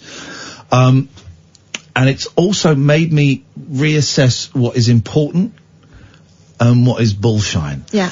And there's a few things in my life that I can change and do. So small things I'm trying to change. So I'm not doing it on a year-long basis. I'm doing it on a daily basis. So I want to just lose a little bit of this belly. I'm not going on a diet, but I know that I eat too many McDonald's and I drink too many lattes. I can sometimes drink 2, 3, 4 lattes in a day. No one needs that much milk. No one needs that much milk. So, on a daily basis, I get up and I say, today I'm not having any lattes, I'm not having any McDonald's. I don't know what I'm going to do tomorrow, but today, and I've been doing this for about 2.5 weeks now, not going to have any lattes, not going to have any McDonald's. The other thing, I'm doing other small changes. I'm doing stuff that I know works for me in terms of mental health and growing and stuff, and I'm meditating every day. I've been doing that since Sunday, I think. But I'm meditating every day, 20 minutes a day, trying to go out once every 2 or 3 days for a nice walk, get outside in the fresh air, countryside. But also, I'm going to stop buying stuff. I'm going to buy things, but I'm not going to buy stuff. And there's a really big difference, but it's really hard to explain. Stuff for me is like books, but books are a little bit grey. I've got maybe 100 books that I've bought or nicked from here that I haven't read. 100. Mm-hmm. And every time I get a new kind of jag going, I get a new interest, I'll buy a book on it. Yeah. And then I've got 101 So, books. for example, we see a documentary and you buy the I'll book, buy a book on and it. you might buy a couple of CDs. Yeah. And I've got so many books, and I want to read them all. They're not rubbish books, they're good books. Nigel, stay there, I'll come in a second. They're all good books, but I just don't know where to start. So, I'm not going to buy books. I'm a member of a library. I've got a library card. So, I'm going to read the books I've got. That's what I was going to say. Don't buy any books until you've read the ones you've but I'm not even got. I'm going to read the books I've got. If there's a book I want to get, I'll get it from the library, because you can go online and you can reserve books. You can get them from the library. And if I don't use the library, my library, Prince's Risborough Library, will close down. So I'm going to make a point of I'm not buying any more books. I'm not buying any more books. If I want to read the books I've got enough books to last me. I've got enough books to last me for the rest of this year, and then some. Mm-hmm. I'll go to the library, right? I'm not buying any more CDs, because I got like shelves of CDs, and I'll buy them and I'll listen to them twice, and then that's it. And it turns out I'm not on Spotify or anything, but most of the albums they put on YouTube. Well, I'll listen to it on YouTube. If I really, really like it, if it has a huge impact on me, okay, well then maybe I'll buy it. You've got Amazon Prime, right? Yeah. Well, you've got Amazon Music on there as well. It's not all on there, but you're right, there's a lot on there. Which I never think of. Yeah. So I'm not buying any more CDs, I'm not buying any more toys, I'm not buying any more stuff.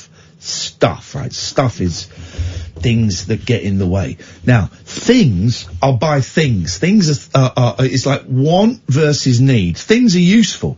Like I bought, couple of LED lamps for the streaming and the online stuff I do. They're not the right ones. I haven't got a dimmer switch. Why would you make LED lamps without a dimmer switch? So they only do blast. Yeah, I turned it on, it's like,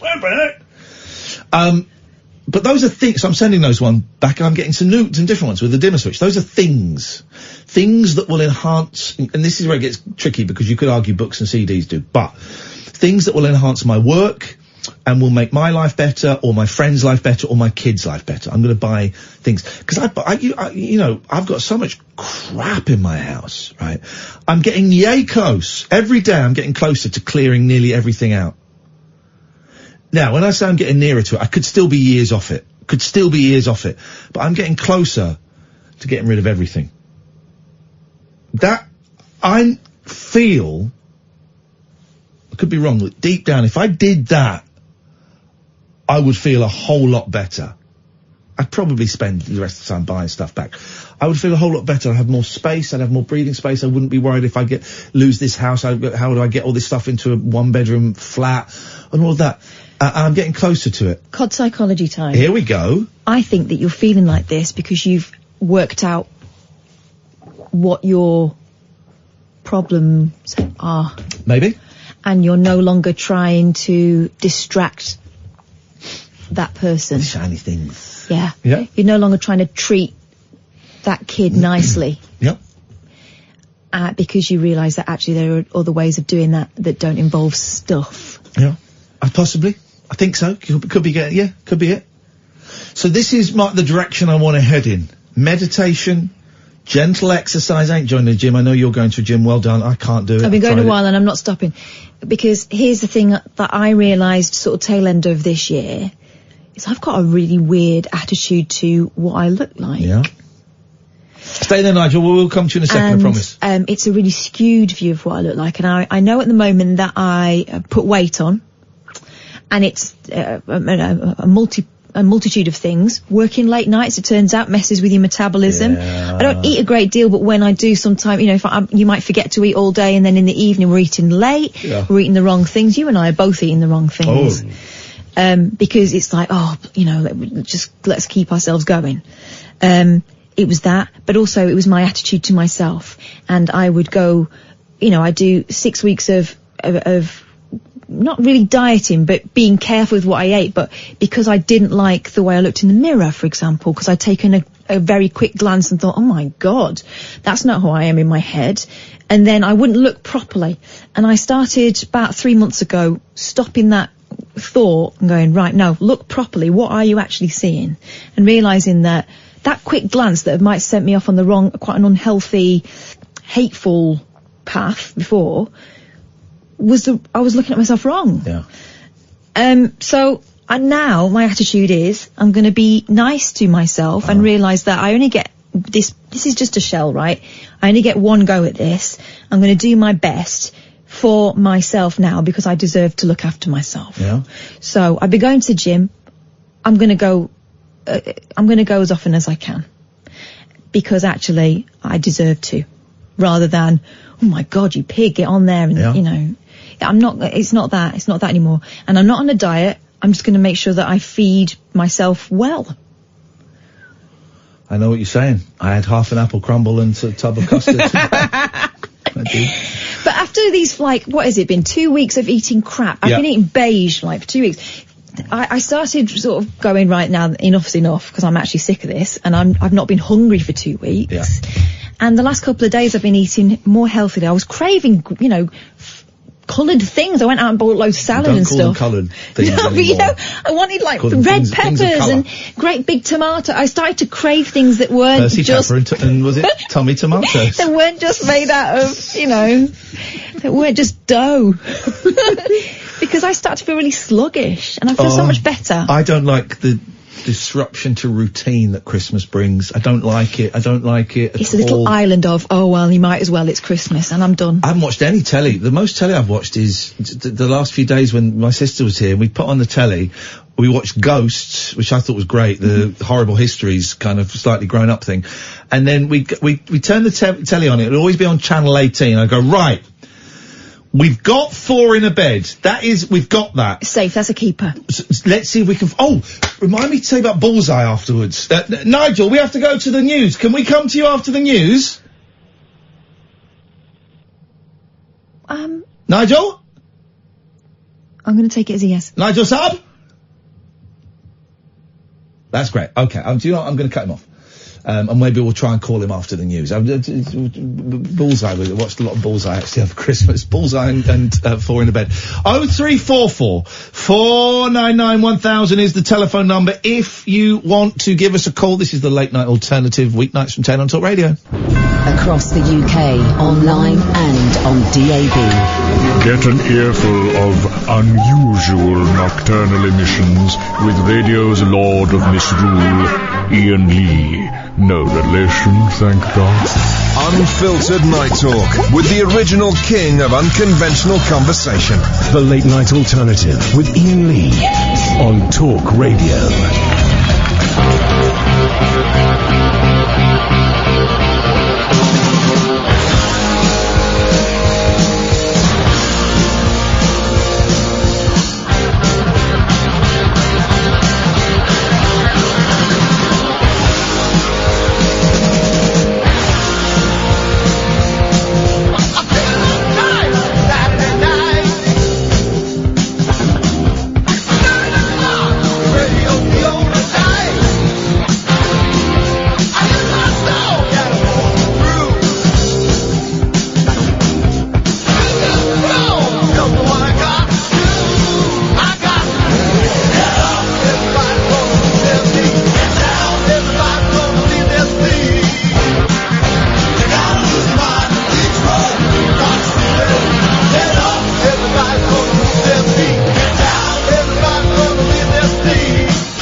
tonight be the night that Nigel is standing in the right place to get a phone signal on his phone? Let's find out. Good evening, Nigel.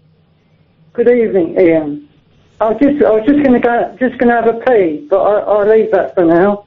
We've had someone having a dump, and now we've got someone who wants to have a Jimmy Riddle. This really is... Either side of the New Year gap, both bases Happy covered. New Year. And that to you as well. Happy New Year, guys. Yeah, can you hear us?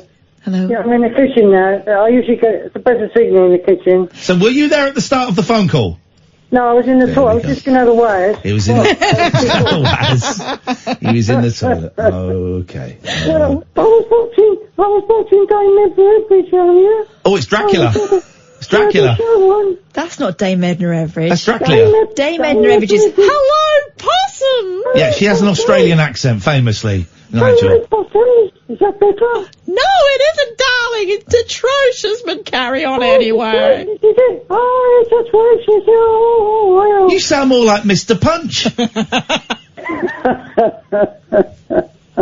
Happy New Year, guys. Yeah, again. I was just going to have a waz, and you started to talk to me, so I had to stop and hold it. Have you been up Big Ben lately? Is that what you stopped to hold? No, it wasn't. But I was thinking about the fireworks in London. Yes, sir. And I was thinking about Big Ben. I tried to go up Big Ben once, but the door was locked, so I missed my chance. The door was locked. They must have known you were coming, Nigel. I don't think they leave it open anymore. But you have to go upstairs. There's no lift. You have to go up steps. Oh, right. Count me out. You know that, Ian? You have to. I doubt they have a lift. It's the 39 steps, like the film. I think there's more than 39. They'd have you 39 very, very big steps to get you up Big Ben's cavity. Anyway, I rang up to cheer myself up. I've been on Facebook most of the evening. Oh yeah. Doing Get off Facebook. Get off Facebook. It's rubbish. No, I enjoy doing it, and I get lots of replies and things. Oh, well, there you go. I'm big. I am big, Nigel, on Instagram now. IG. Yeah. I'm hitting up the Instagram. I'm big on Facebook. I'm bigger on Twitter actually, because it's gone right up. On Twitter, the thing that goes up. Yep. What do you call it? How many views you've had on your videos? It's gone right to the top since tonight. It started low and it's gone right to the top tonight. That's 1,000 views in an evening. Holy jackamole.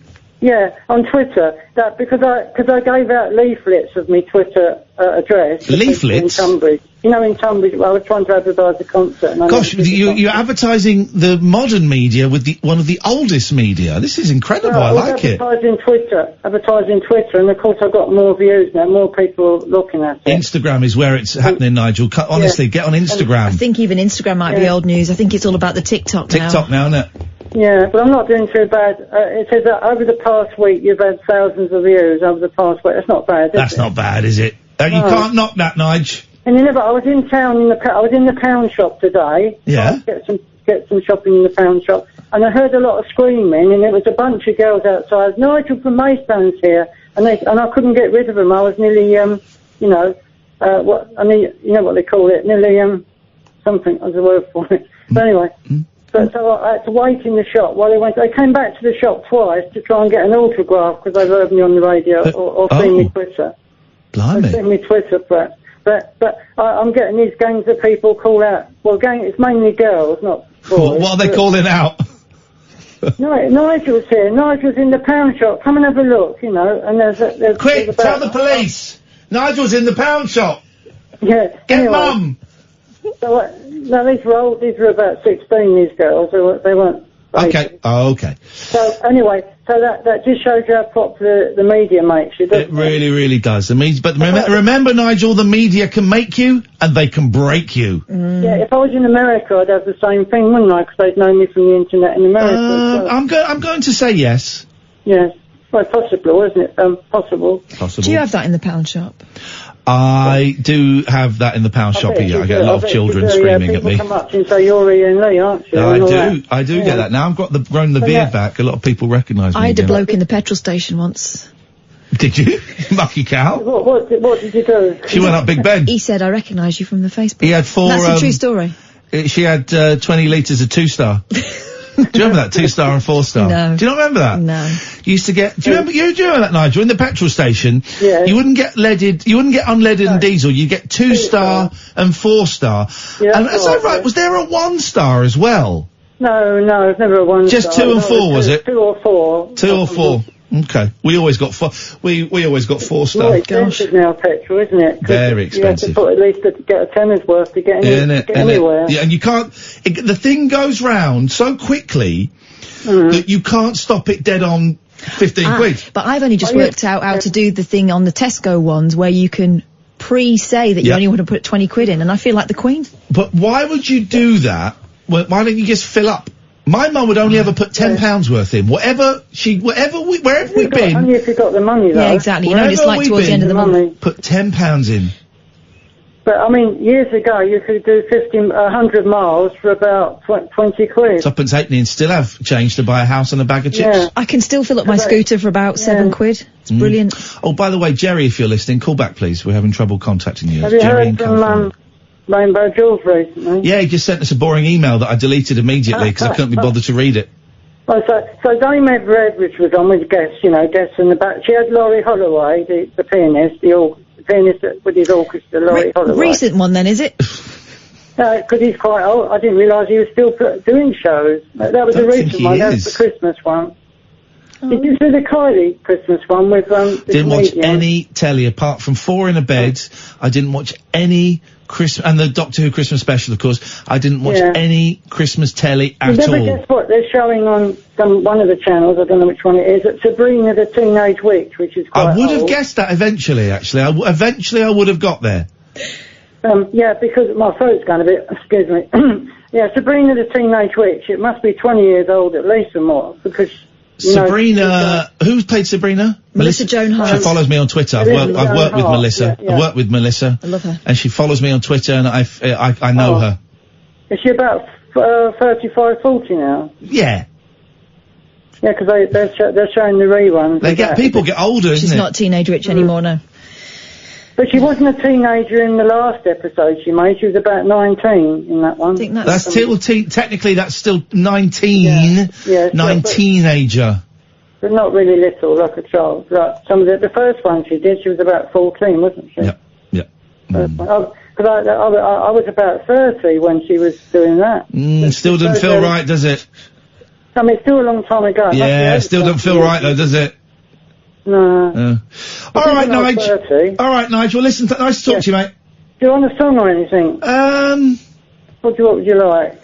Oh, I know. I've got one that there was a Kylie song. Can you do it like twice the speed so it's half the length? No, there was a different Kylie one I'm trying to think of. Can you do the one that you're thinking of? Now. The one that you're thinking of, can you do it at twice the speed so it's half the length? Because we got a lot of stuff to get through.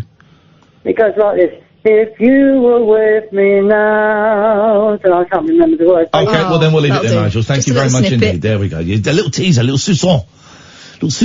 So we were watching Bullseye, right, an old Bullseye from about 1986, right, me and my sister. Had a text from my mum. This is going to be in capital letters. Uh-oh. Because your mum, and for those who don't know, Catherine's parents are swingers. And they're an orgy, aren't they? No, they're not. Look what she said. Happy New Year, all my love, yo, you all love, B. Render. 3 kisses. It's hard to text, isn't it, when, Stop it! Stop it. So, we were watching... B. Render. B. Render. We were watching Bullseye. Me and my sister and her family were watching Bullseye, right? And from about 1986. And I said, what they should do now, I'll tell you what I'd watch now, right? This is on like Dave or Challenge or something, or Men and Motors. Hello? I'm just writing back to B. Render. Okay, you tell me when you've done that, because I'm trying to have a conversation in the studio. Just a second. The last time she wrote to me was in November, so I've got to honour this. Thanks, B. Render. Yeah, no, I mean, we were only on air. Okay. She's so rubbish at texting. Go on, I'm done. So I said, you know what I'd watch now? If they finish this episode of Bullseye, if there was an hour-long special about everybody that was on this episode of Bullseye. Yeah, and what they did with them speedboats. What did they do? Well, they won a holiday. What they did they take the holiday or did they get the money? They had a picture of the girls in the audience, their misses. Are they still with them? Are they still alive? I said, I would watch that. An hour long, I would watch that, right? So I tweeted a picture of that Bullseye, the final, right?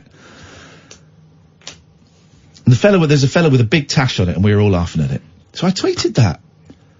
And I'd said that to my sister. A few minutes later, Janet Black tweets me, the fella with the tash is Chico McQueen. He lives in my town. I went, oh. I'm guessing Chico's not his given name. Oh. Then she texted again. No, he is. He was Paraguayan or something. He's retired now. Used to work for the local council. He was a demon with the darts. So I got what I wanted. I got my little update on what was going on Chico McQueen. Because my youngest said, that guy's moustache is very big, and we were chuckling away. He was a demon. They won, what did they win? They won a holiday. They won a dishwasher. That was Bully's special prize. They won, it wasn't a Sony Walkman radio, it was an Iowa. Oh, yeah. Iowa personal stereo.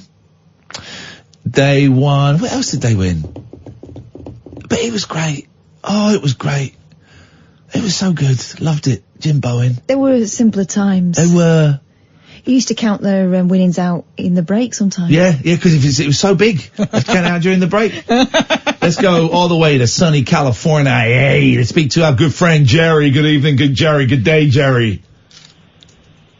Hi, Iain and Kath. Hey, Jerry. I like Jerry's sassy tone. I like her Californian vibe. I want to eat some granola. I want some Twinkies. Although I do have to say, Jerry, what are you lot thinking with avocado on toast? I tried it this morning for the first time. Ugh. Ugh. What have you got to say about that, Jerry? Well, would you like to apologise to Catherine for avocado on toast? You know what? We love it over here, and it's so good for you. I know, but it just tasted like avocado on toast. Yeah, that's what it would be. Tell you what my sister used to eat, because she's a deviant, banana on toast. Okay. She'd get a banana and you'd squidge it down. I don't like squidgy banana. It starts to go brown very quickly. Yeah, banana on toast and banana sandwiches. No, I used to like syrup sandwiches and sugar sandwiches, where you just get a load of sugar in a sandwich. That's the war, isn't it? Crunchy, sugar sandwiches. Crunchy and tasty and good for you. And it's good for you. It's good for you, young man. Sorry, Jerry, what was that? I was doing an impression of an old man with no teeth. I guess you have to be a Californian to like appreciate the taste of avocados and bananas. You guys invented everything that we initially call it weird and wacky, and now it's the norm. You guys invented the Hopi ear candle, which now everyone does. You invented meditation, which now everyone does. You invented massage, which now everyone does. You invented free love, which now everyone does, particularly Catherine's parents. So you guys really are responsible for the decline of the Western civilization. I've yet to see, though, because I remember watching, I used to love this show called Nip Tuck, right, which was ridiculous, but it's a little bit like... That was my nickname at school. If you've seen Botched, you know Botched, the plastic surgery show? It was like that, but sexier and not real.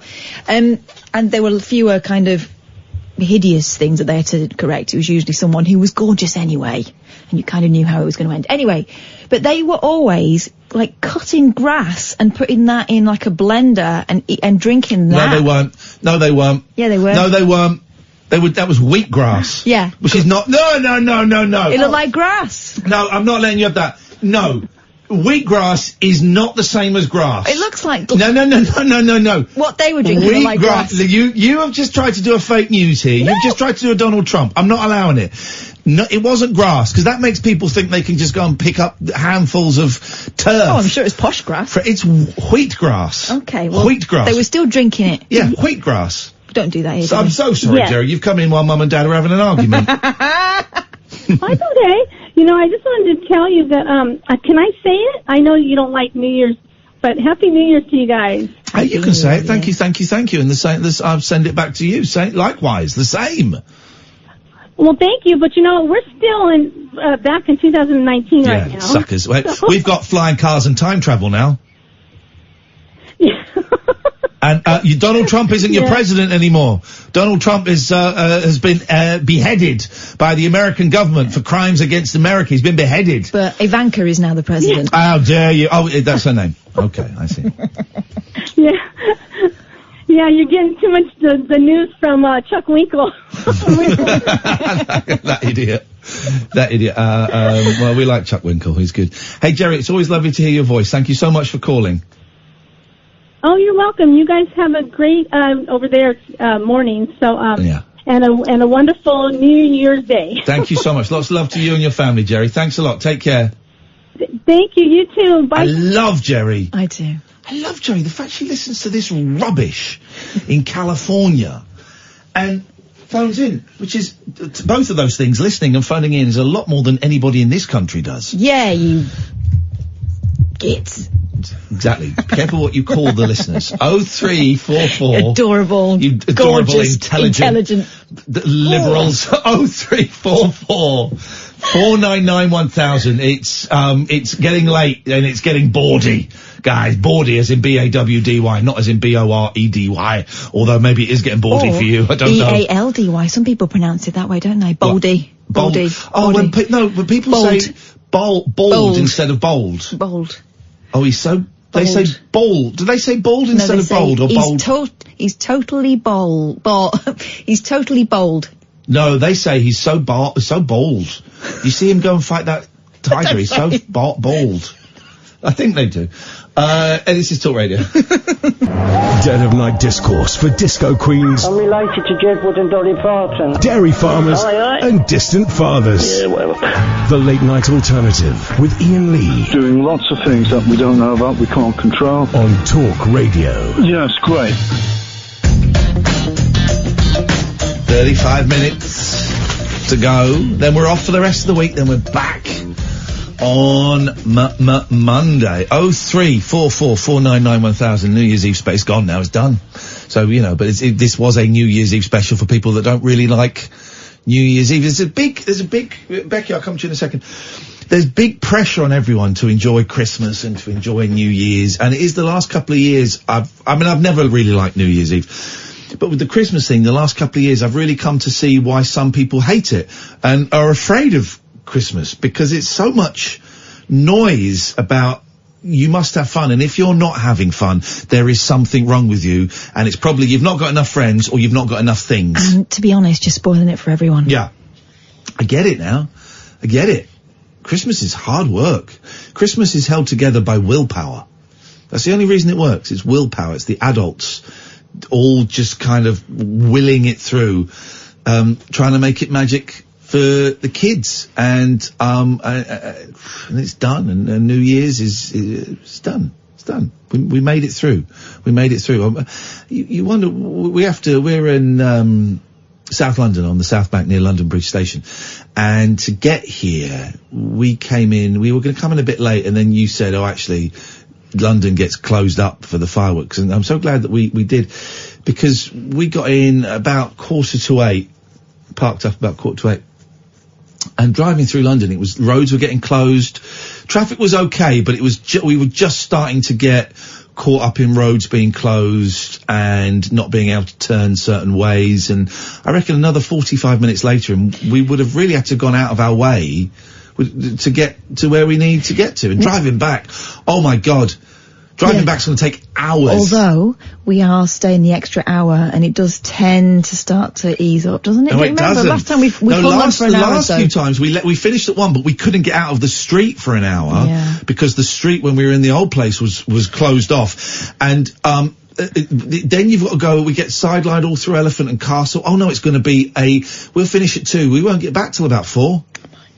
I'll still be online at 11 o'clock in the morning though, guys, if I wake up. And do you know something else? It's been totally worth it to spend the evening with you, dear listener. Oh, yeah. Oh God, definitely. I wouldn't want to spend it with anybody else. It's been an delight. And we get paid. Let's go to Becky. Good evening, Becky. Hi. Hi, Becky. What you got for us? Nothing really. Just wanted to wish you all Happy New Year and everything. Thank you. Peace and love, man. It's all about. DJ as well. Can I wish them Happy New Year? Hi, Ian. Hi, Kath. Happy New Year. Happy New Year. Happy New Year. Are you drunk? Yeah, we're very drunk. Excellent stuff. Go and enjoy your booze. Thank you very much indeed. I'll tell you what we'll do. Last 30 minutes of the show, call straight to air. All right. Call straight to air. Last 30 minutes of the show, 0344 499 1000 is the telephone number if you want to give us a call. Don't swear.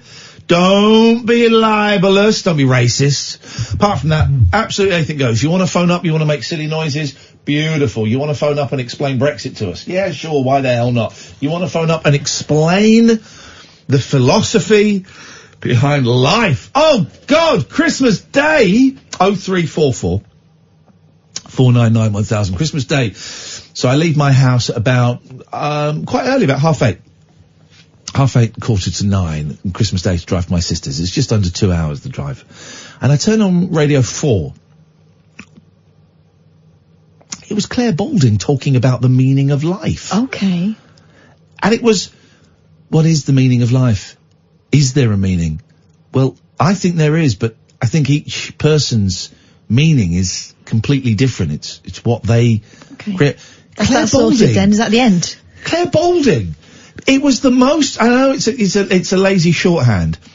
It was the most Alan Partridge thing I've ever heard. It was like it had been script written for Alan Partridge and she was reading it out. Gosh. It was incredible. We're going to take calls straight to air, Alex, so put your feet up, have a brewski. Keep your finger near the dumb button. Yeah, keep your finger near the dump button. Line 1, you're on the wireless. Hi there, is that me, I hope? It is you. What you got? Yes, go on. Platinum number 30 reported. Well done. Our favourite of all the cards, whatever the number was. That's our favourite one over there. Turn your radio off. My phone. Turn my radio off. I didn't realise it was on. It's all right. Somebody's turned it on. Sorry about that. Is that better? That's better. What can we do for you? I just want to wish you compliments of the season. Oh, jeez. Is this what the next 30 minutes is going to be? People phoning up and saying Happy New Year? No. I say compliments of the season. It's the same thing, drunk old lady. Drunk grandma. I'm not a drunk grandma. I haven't had a drop. I'm watching some terrible Adam Sandler films, including one called That's My Boy, which is actually quite offensive. But there is a bit where he seduces the really old grandma. It's funny, but it's actually quite a horrible movie, so don't let anyone watch it. Oh, right. Well, don't forget to watch that Doctor Who special. Well, I will watch it and I will rewatch it. I love them Doctor Who specials. I love the multiple Doctor Whos. Line 2, you're on the wireless. Happy Easter. There we go. You see, that's it. Now we're talking. 0344 499 1000 is the telephone number if you want to give us a call. I forgot to ask Alex, have we got trailers at past or? No. No. Fine. Fair enough. I think I may have. I don't know. Bothered. I don't care. All the shows are excellent. It'd be so hard to choose. All the shows are excellent. Whatever. Just imagine, pick in your mind's eye, dear listener, one of our colleagues. Julia Hartley-Brewer. Michael Graham. Matthew Wright. Eamon Holmes. James Whale. And imagine their show. Good, isn't it? Excellent. Line 1, you're on the wireless.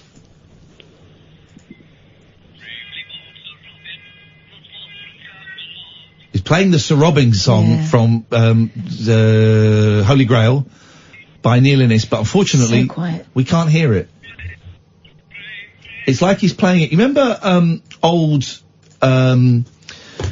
you remember when you get a tape recorder that was like a proper tape recorder, and you'd get an earpiece to go with it, and it was like this sort of pink, thick wire that came out of it, and it was like a what we used to call a deaf aid. You remember, like it was like a big pink plug, hearing aid, a big pink plug, and you put it in your ear. It sounded like he was playing the Brave Sir Robin through that big pink plug. But the plug being nowhere near his phone. We used to call them deaf aids, didn't we? Hearing aids. I guess that would be offensive. I don't quite see why. But maybe. Let's go to line 3. 3, you're on the wireless.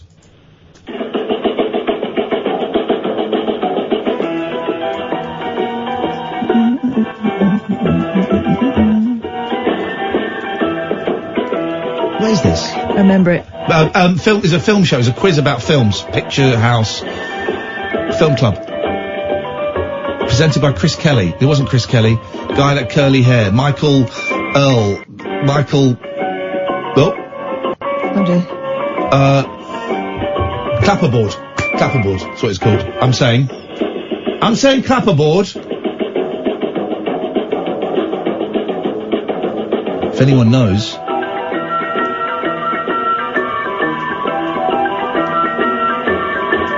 I'm saying clapperboard, but if anyone can verify that one way or the other, do let us know. Line 4, you're on the wireless.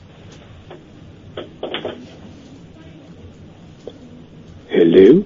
Hello? You gotta know when to hold 'em, know when to fold 'em, know when to walk away, know when to run. You gotta count your money. When you're sitting at the table, they'll be kind enough for counting when the dealing's done. Do you know what? When I very nearly opened tonight's show with that song. I very nearly opened the show on Friday, when we had that week off, and then we did Friday's show with that song. Gosh. I thought that song's very appropriate. Yeah. It's a great song. It's a great song that you don't hear. That's The Gambler, right? Yeah. Kenny Rogers. He made like 5 movies of The Gambler. Yeah, 5 movies of The Gambler. Did he get it right in the end or no? Who knows? It's a great song. He didn't know when to fold it. Line 6, you're on the wireless.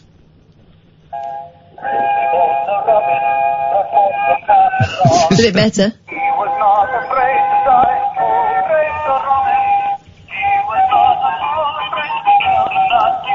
Nasty way. Still not great, but it's better. Thank you. Line 7, you're on the wireless. Hello, Ian. Hello, Kath. Hello. Oh, Ollie sounds like he's being held upside down by Don Arden.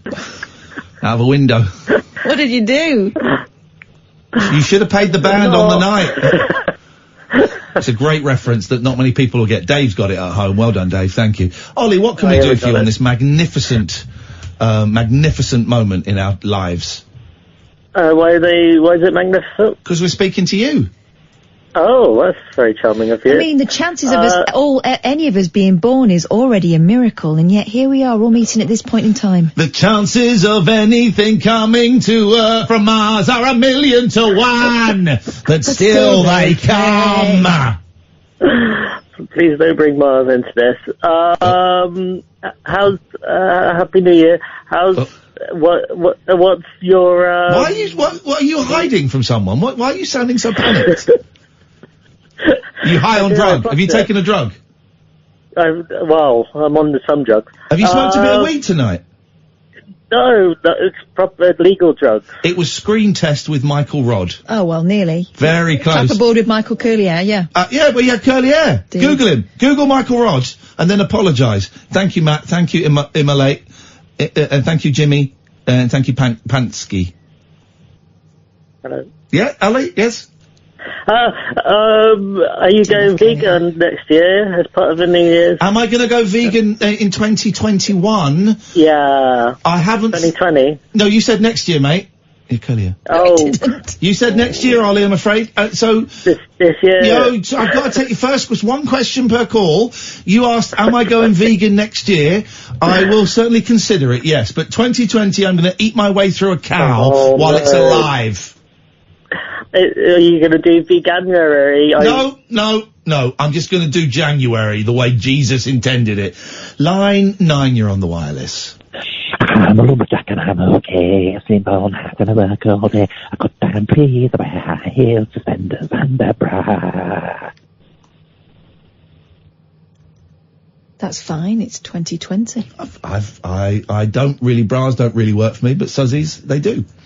Let's go to line 10, you're on the wireless. If you like a lot of chocolate on your biscuit, join the club. Thank you very much indeed. Let's go to line 1, going around the board. Line 1, you're on the wireless. Good evening, Kath. Hello. Yeah, sorry, I tried to play the Tale of Sir Robin, it didn't work. It's difficult playing a bit of audio down the old phone for some reason. But the sentiment is certainly appreciated. Yeah.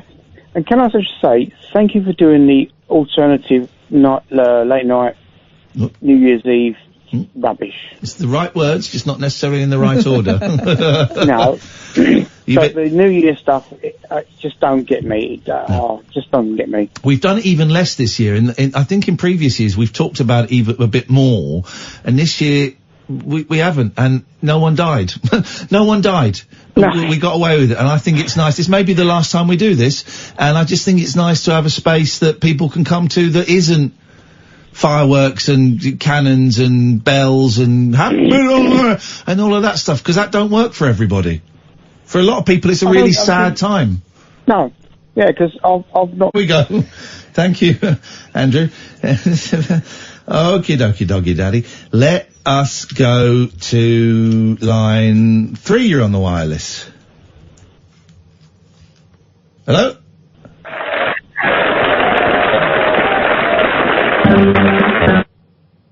Okay, well that didn't work. Let's take a quick break. This is Talk Radio. Talk Radio. Whispering lunar incantations for cross-parents, cross-dressers. Yeah, did you know this about me? And cross-rail workers. Steel and polycarbonate. The Late Night Alternative with Iain Lee. I've got a very poor internet connection. On Talk Radio. Here we go, last 20 minutes of the show, then we're back on Monday. Let's go to line 3. You're on the wireless. Hello, line 3. Hello? Hello, you're on the air. Hello? Who's this? It's Simon King's... Hey. It's the daughter of King of Simons. Hello, Your Majesty. It is the Princess Simon, the daughter of the King of Simons. Princess Simon, do you have your own name that we may use, or do we address you as Princess Simon? Do I use my real name or Princess Simon? Don't ask the... oh, my father's the King of Simons. I have to be careful. Yes. Princess Charlotte. Princess Charlotte, what may we do for you, ma'am? Ma'am. Rhymes with jam. I don't know. Oh! What was Your Majesty, may I ask you, what were your top 2 Christmas presents this year, please? A laptop. What? And a kitten. What? What is this? How old are you? Tell your dad to turn your radio off, the muppet. Oh. I mean, the Majesty. Yeah, your dad's a Majesty. How old are you, Princess? I turned 11 yesterday. Okay, I think, happy birthday for yesterday, Princess Charlotte, daughter of the King of Simons. Do you have any older brothers or sisters? Yes. I have 5 sisters and 1 brother. Are they all older than you? Yes. With respect... Older than 1. One of them's younger. With respect, you're a nobody then. You're not next in line to the throne of the King of Simon, so... But she gets to swan around in posh frocks and look nice. But I'm going to kill everybody else. She has plans. Holy jackamole! Your Majesty! It sounds like a most excellent plan, and if I can be of any assistance, Your Majesty, please consider me your humble servant. What did you what do you get for your birthday? What was kind of birthday and Christmas combined? I got a kitten. Okay, so you got 2 kittens, one for Christmas and one for your birthday. No, just 1. I asked you what you got for Christmas, you said a kitten. Careful. I then asked you what you got for your birthday, you said a kitten. One of those answers is a lie. Careful, she'll throw you in the dungeon. Oh, I forgot. Tell me what the kitten looks like, describe it. It's black. All black. The best. Boy or a girl? Girl. And what, have you named it yet? Aurora. Oh! How old is she, do you know?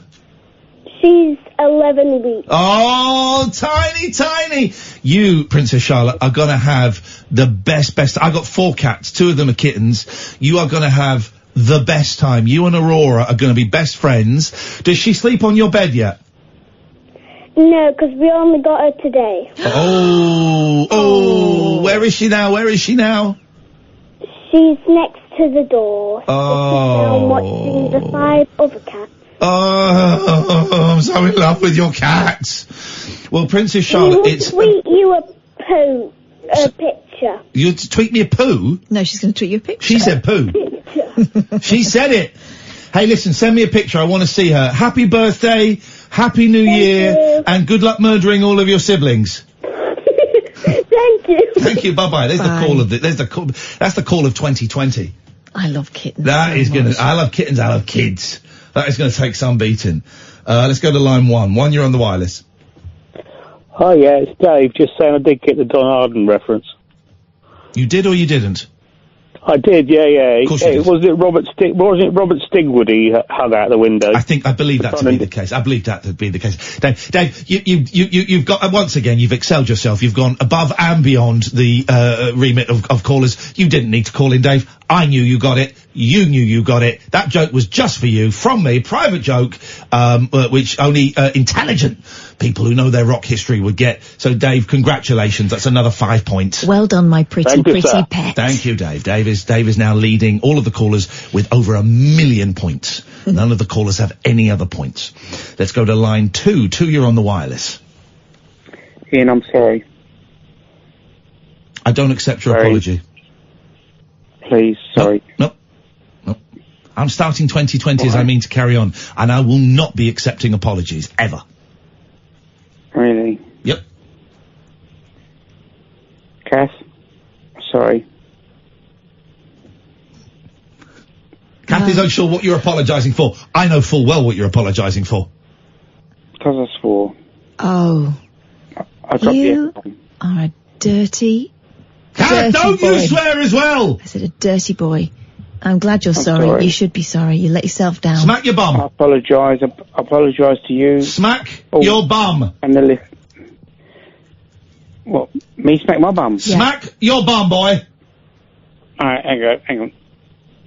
Ouch. On the bare skin. Oh, did you really notice that? Yes, on the bare skin. Okay. There we go. I still don't forgive you, 'cause you're a dirty, dirty man. Of course I do. Don't worry. It was an accident. These things Don't you happen. ever let me hear you do that again. Let's go. Should we just get a caller to take his trousers down and slap his own bum?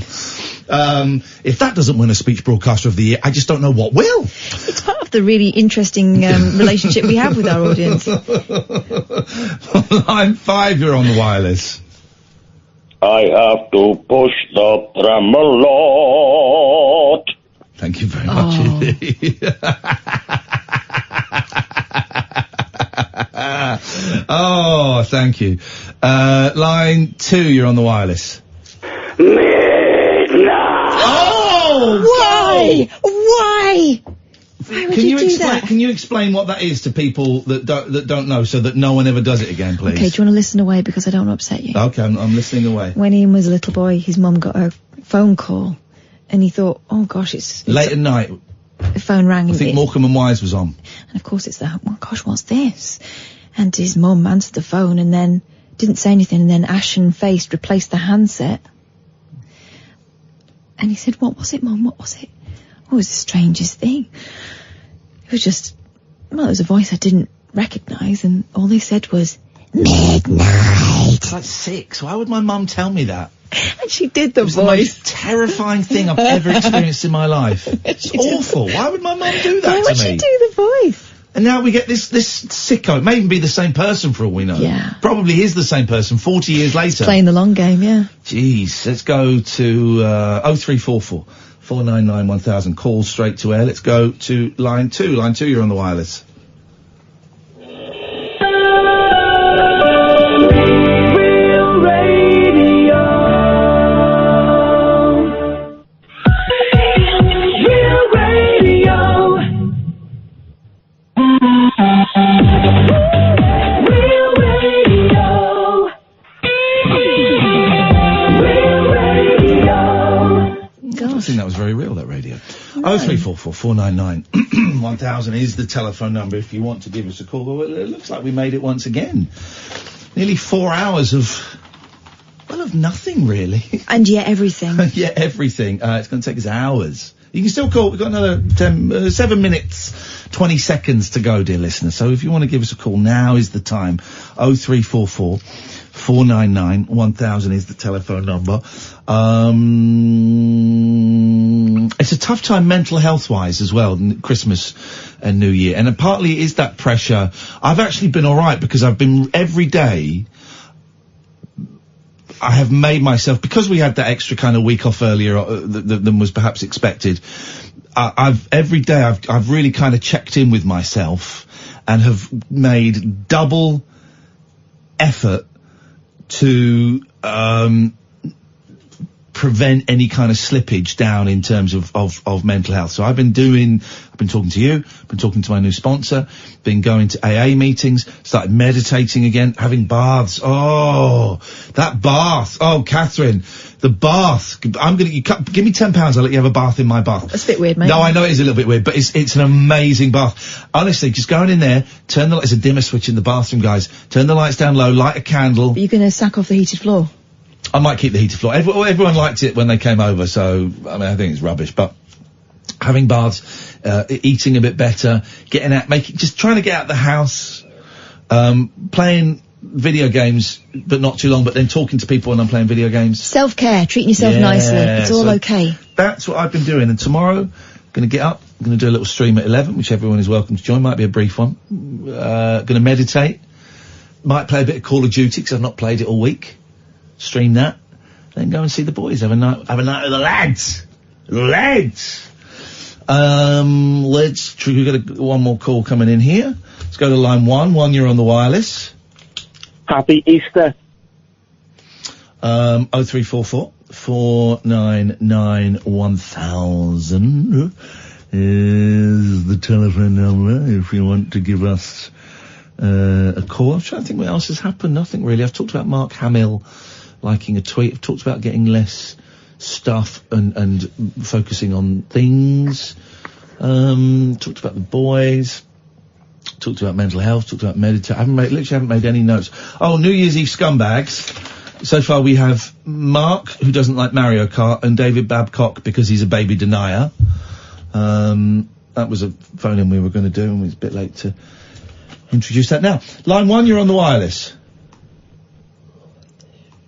Boom, boom, boom, boom. I want you in my room. Let's spend the night together from now until forever. Boom, boom, boom. So I've really been getting into Billie Eilish. Mm-hmm.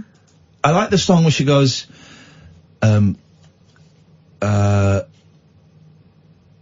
make your mama mad, make your mama sad type, make your girlfriend mad type, might seduce your dad type. I like that.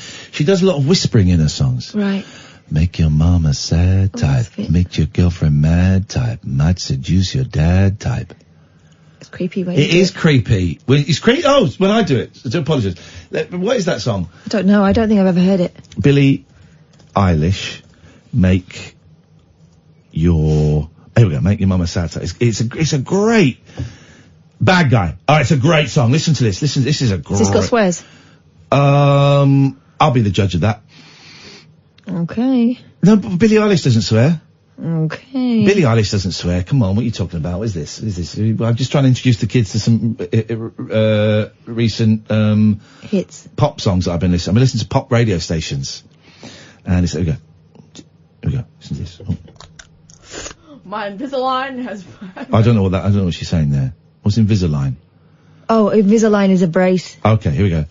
No sleep. Oh yeah, I do know this. You're on tippy toes, creeping around like no one knows. Think you're so criminal. Bruises on both my knees for you. Don't say thank you or please. I do what I want when I'm wanting to. My soul so cynical. So you're a tough guy, like it really rough guy. Just can't get enough guy. Just always so puff guy. I'm the bad type, make your mama sad type, make your girlfriend mad type, might seduce your dad type. I'm the bad guy. Oh, duh. I love it. She's cheeky, isn't she? I think she's brilliant. I think she's brilliant. Yeah. And there's a band called T-Bone and Skanksy. I don't know what their name is, but they've been tweeting me and with Pretty Tight, Skullbone and Wangnut. I don't know what they're called. Okay, tell you what I've had enough of this holiday. Yep. Dance Monkey. What's that? Dance for me, dance for me, dance for Don't me. know that. It's number one. It's been number one for the longest time in UK history. Incorrect. Apparently. Number one is sausage. I like sausage rolls by Lad Well, it Bible. depends who you're listening to. I was listening to listening to the wrong one. the hits, I think. Oh no, Capital. Let's go to line 2. 2, you are quite possibly the last call of 2016.